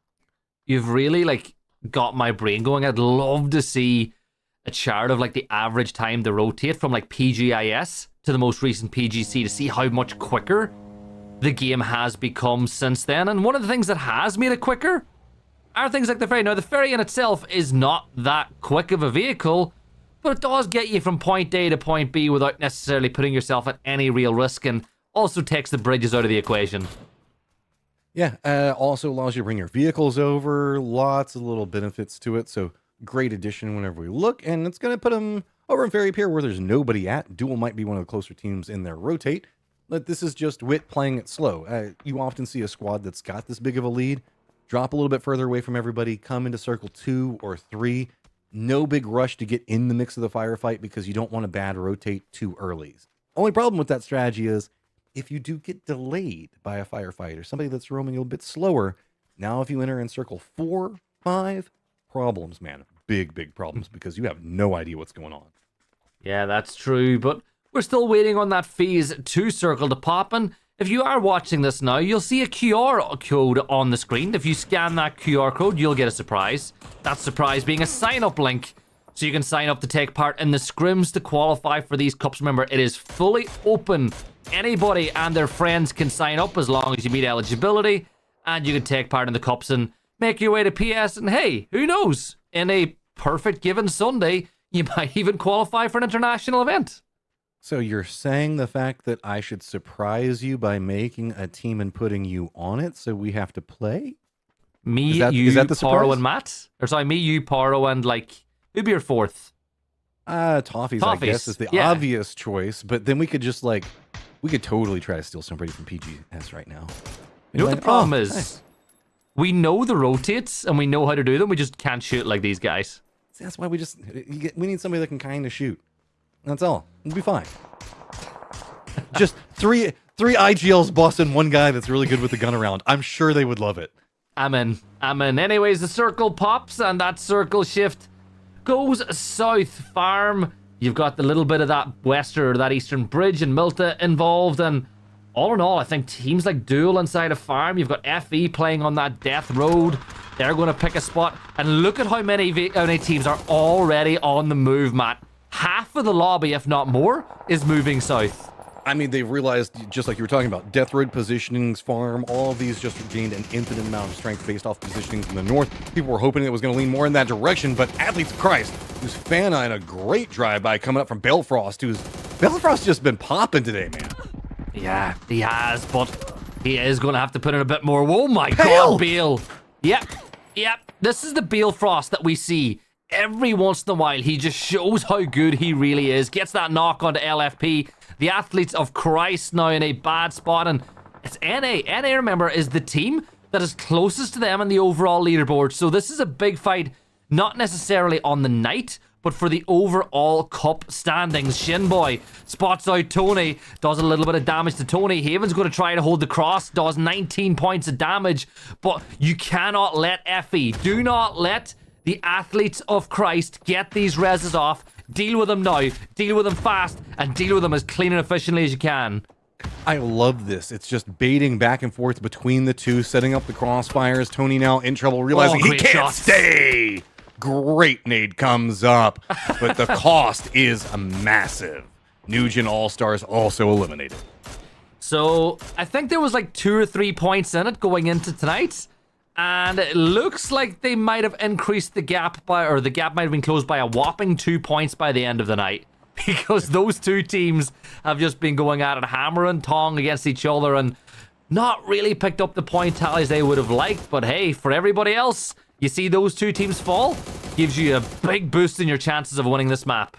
I mean, Wit is gotta be just loving it. You want to talk about probably a team on a massive rise on that overall leaderboard. It's going to be Wit, 57 points, already having that big lead over X10. If they can just continue to stack it, it's going to be great for them. Red Zone going to be appearing right underneath of this emergency pickup. So Affinity going to be landing this one a bit bolder. I think it looks like they're going to be leaning more in that Milta drop. There is the potential for it, as there's some outlier teams, and Nevermind going to be the closest ones to it. But where are they going to go? Actually, eyeing a bit more into the Shelter pathing. Shelter getting some love this time around. And everybody's already left, so sure, it's going to work. Yeah, just get in there. But the problem here, the problem with this, no cars, no vehicles, like you said. So once you get boots on the ground and boots underground, that's it. Everything you do from this point on is going to have to be on foot. You're praying for a med battle circle ending right on top of you kind of situation if you go Shelter at this stage. You can kind of get out of it. The issue is if this goes north, you have some abilities to work with. If it goes anywhere else except for north, man, you're walking uphill into a bloodbath in any direction you go. It's rough. I think what you're nearly hoping, like you said, is that if either you get a lot of circle luck or somebody full sends it into the Shelter and you get the kills and steal their vehicles. Like that's kind of the two good things that can happen from this point, but Circle Shift does keep it in spot. And remember what I said about a delivery of vehicles? It might just be about to happen, Matt, because sending it straight down the tunnel is going to be Elements. Longeray, though, he's going to be able to find the first few kills, and this is not looking good for AFI. Yeah, nades coming down, forcing everybody from it. This is the path that we were talking about. If you commit in with no vehicles, you don't have anything to barricade. I mean, if I'm Elements, I'm pretty happy that I just got the kill, right? I've got the information that somebody's there. I don't really need to kill them. That's going to take way too much time. Instead, I'll just kind of go and, hey, guess what? Now it's going to be approached from the other side. So, Affinity, you are in a 3-way firefight, potentially, in Shelter. What? Yeah. I think these two teams are looking to go through Affinity to Beyond. I mean, there's... yeah, it's not much else that they can really do. Affinity is just...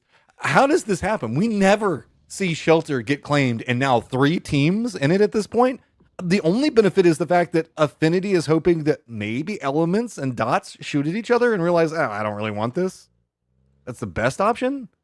Well, Matt, it is in the name, right? These teams were looking for Shelter after all.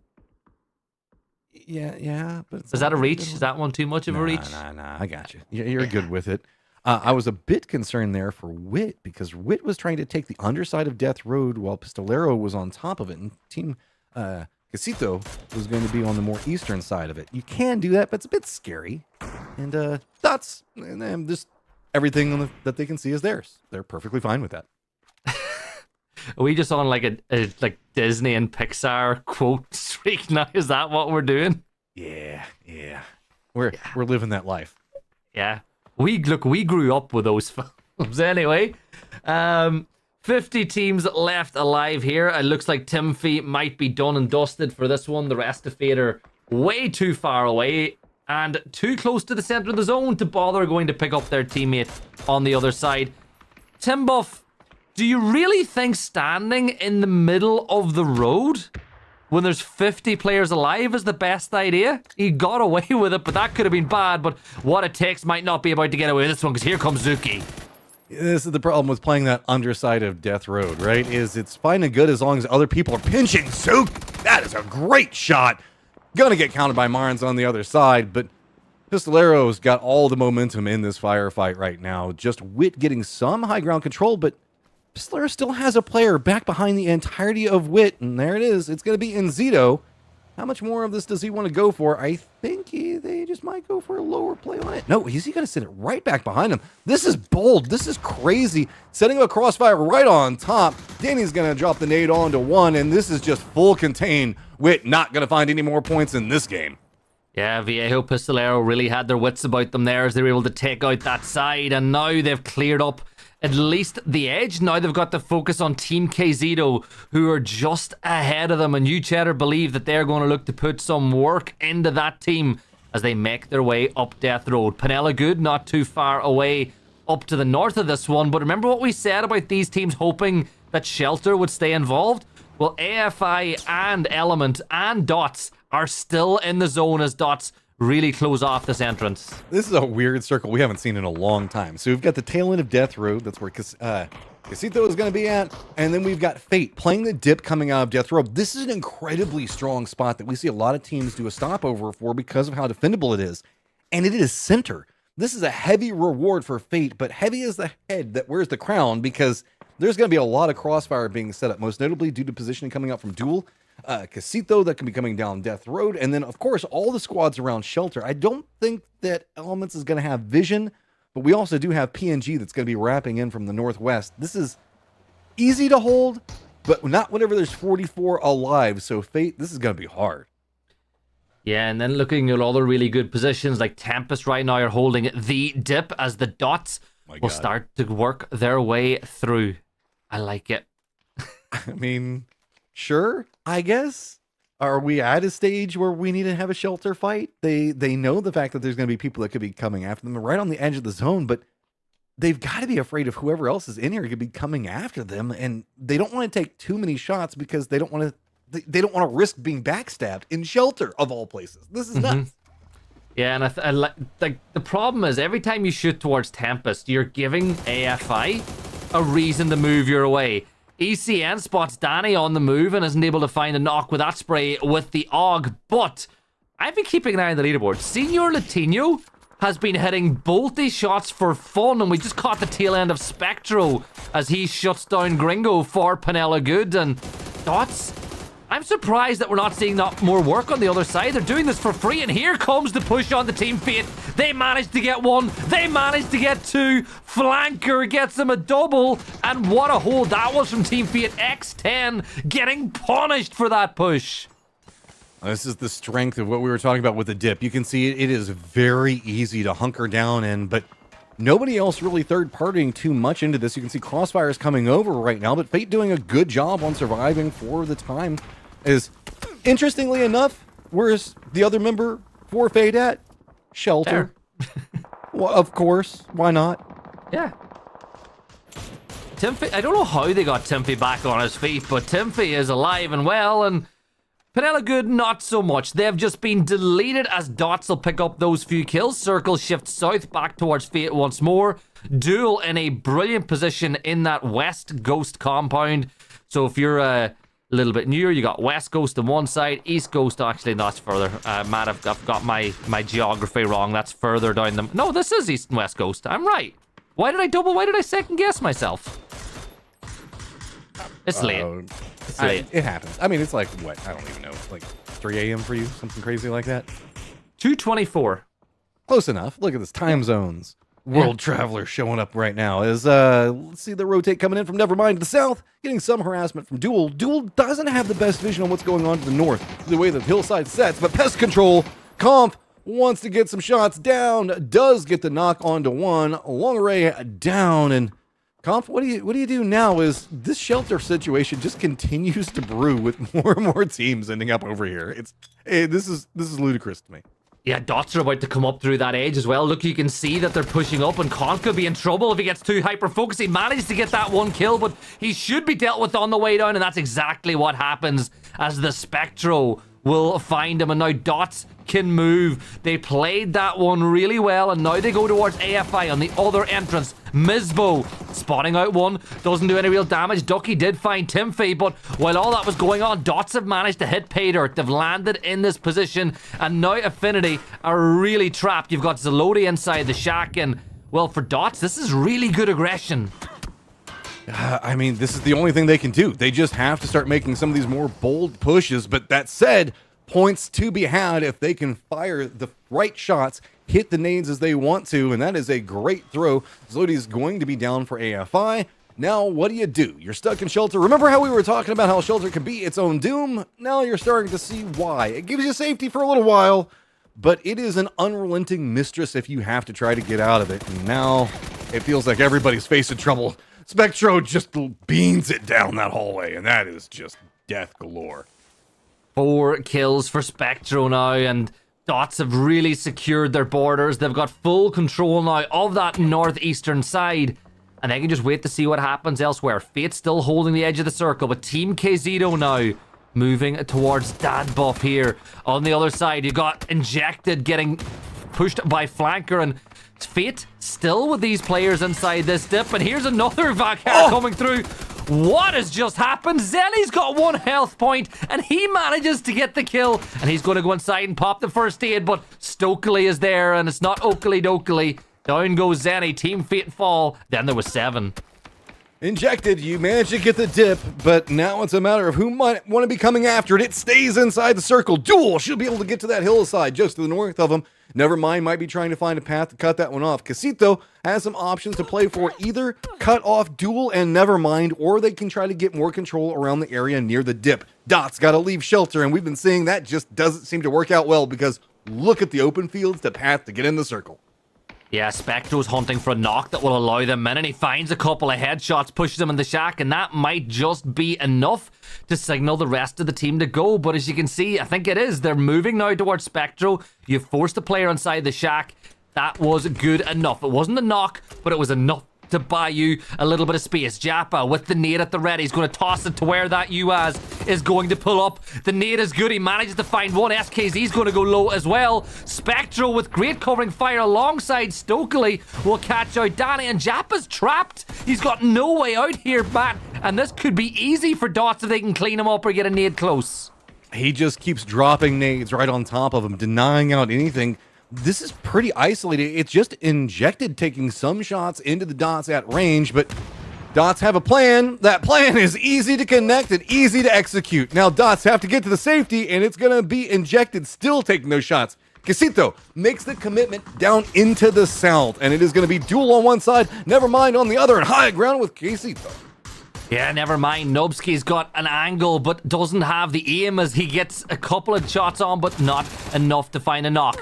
Penta, though, he's got a FAMAS, and that is going to shred Bran. Bran the Broken now, as he's going to go down onto his knees, and Iroh's going to move closer and closer. Penta will confirm that one out. Lost is getting rezzed in the smoke here as Watulins finds an off angle, but Wooly is going to knock him down. Just feed Duel with a couple of kills now and starting to come to life as they hold Nevermind out.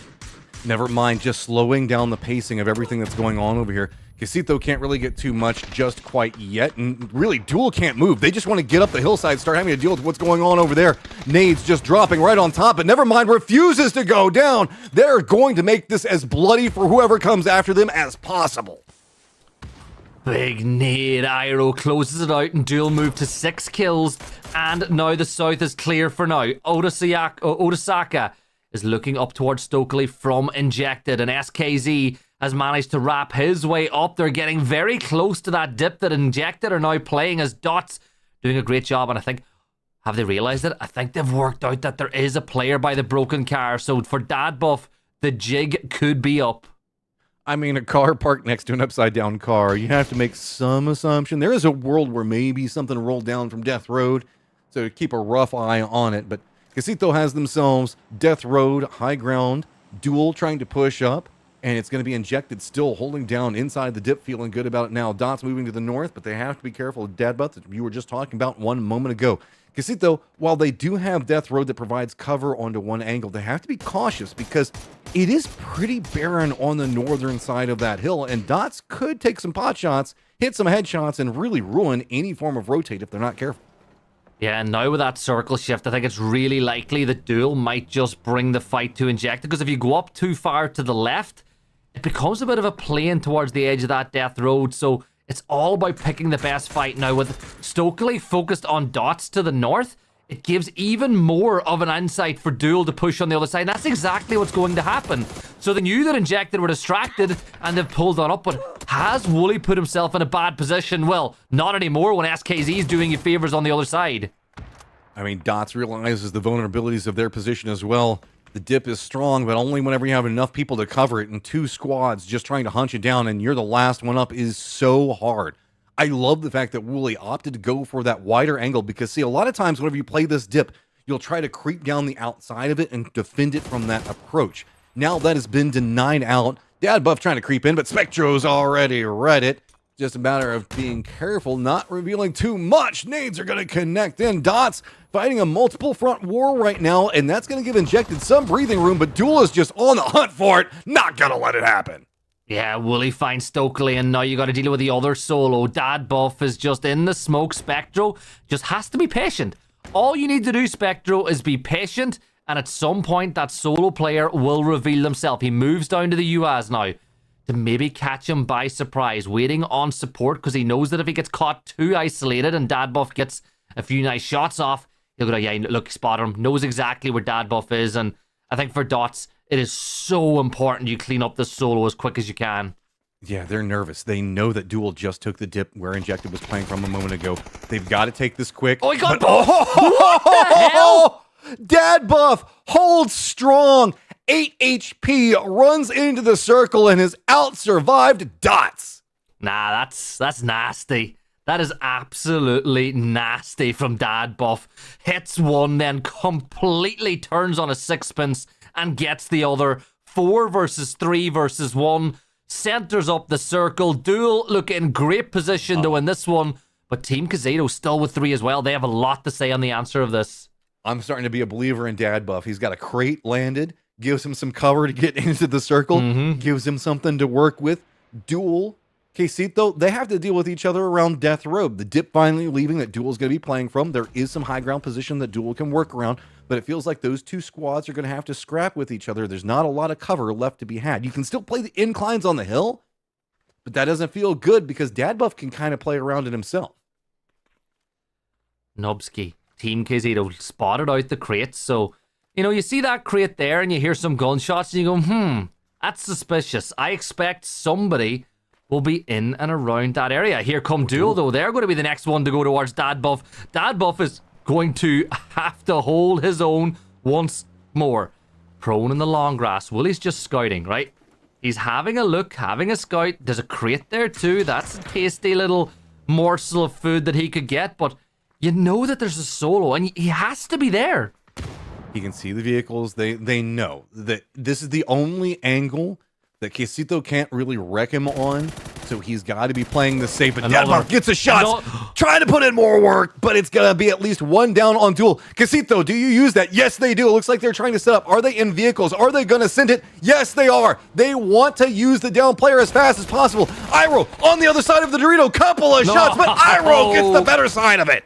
Iroh manages to get one, but he's traded on the other side. It's a 2 versus 2 of standing players, but Penta has the FAMAS. He spots out Robert. Now, Robert will confirm with Iroh, but the nade, he's dropped it right on top of the U as it goes underneath. It finds splash damage to both, but not enough to one. Robert now blew his back. That's a better nade from Penta. Anubis now, the last standing member of Team Cheese. And, well, it might just be over for them. Wooly with another nade. And, oh my, Duel are finishing the night with a bang. Playing from every angle, but they don't want to play it too risky. That is allowing for a bit more play to come out, and there's the shots. Great play coming up from Duel. 11 kills and a very tactical set of plays coming out from the Duel boys, who had to walk uphill both ways in the snow to get that win. A damn good effort by Team Quesito there, but it wasn't enough in the end as Duel pick up the win. And that's going to help them because last week they finished with just 20 points. And they, look, in one map alone, they more than doubled their point tally from the first week. I mean, it's a squad that we know is strong. Duel is a historic team whenever we look as far back as we can inside of PUBG. They've been around for forever. So there's always this onus that's on them to perform, but it's always just so close yet so far. This is a team that we know that can continue to gel and find more successes. So it's great to see them picking up this last victory on the day.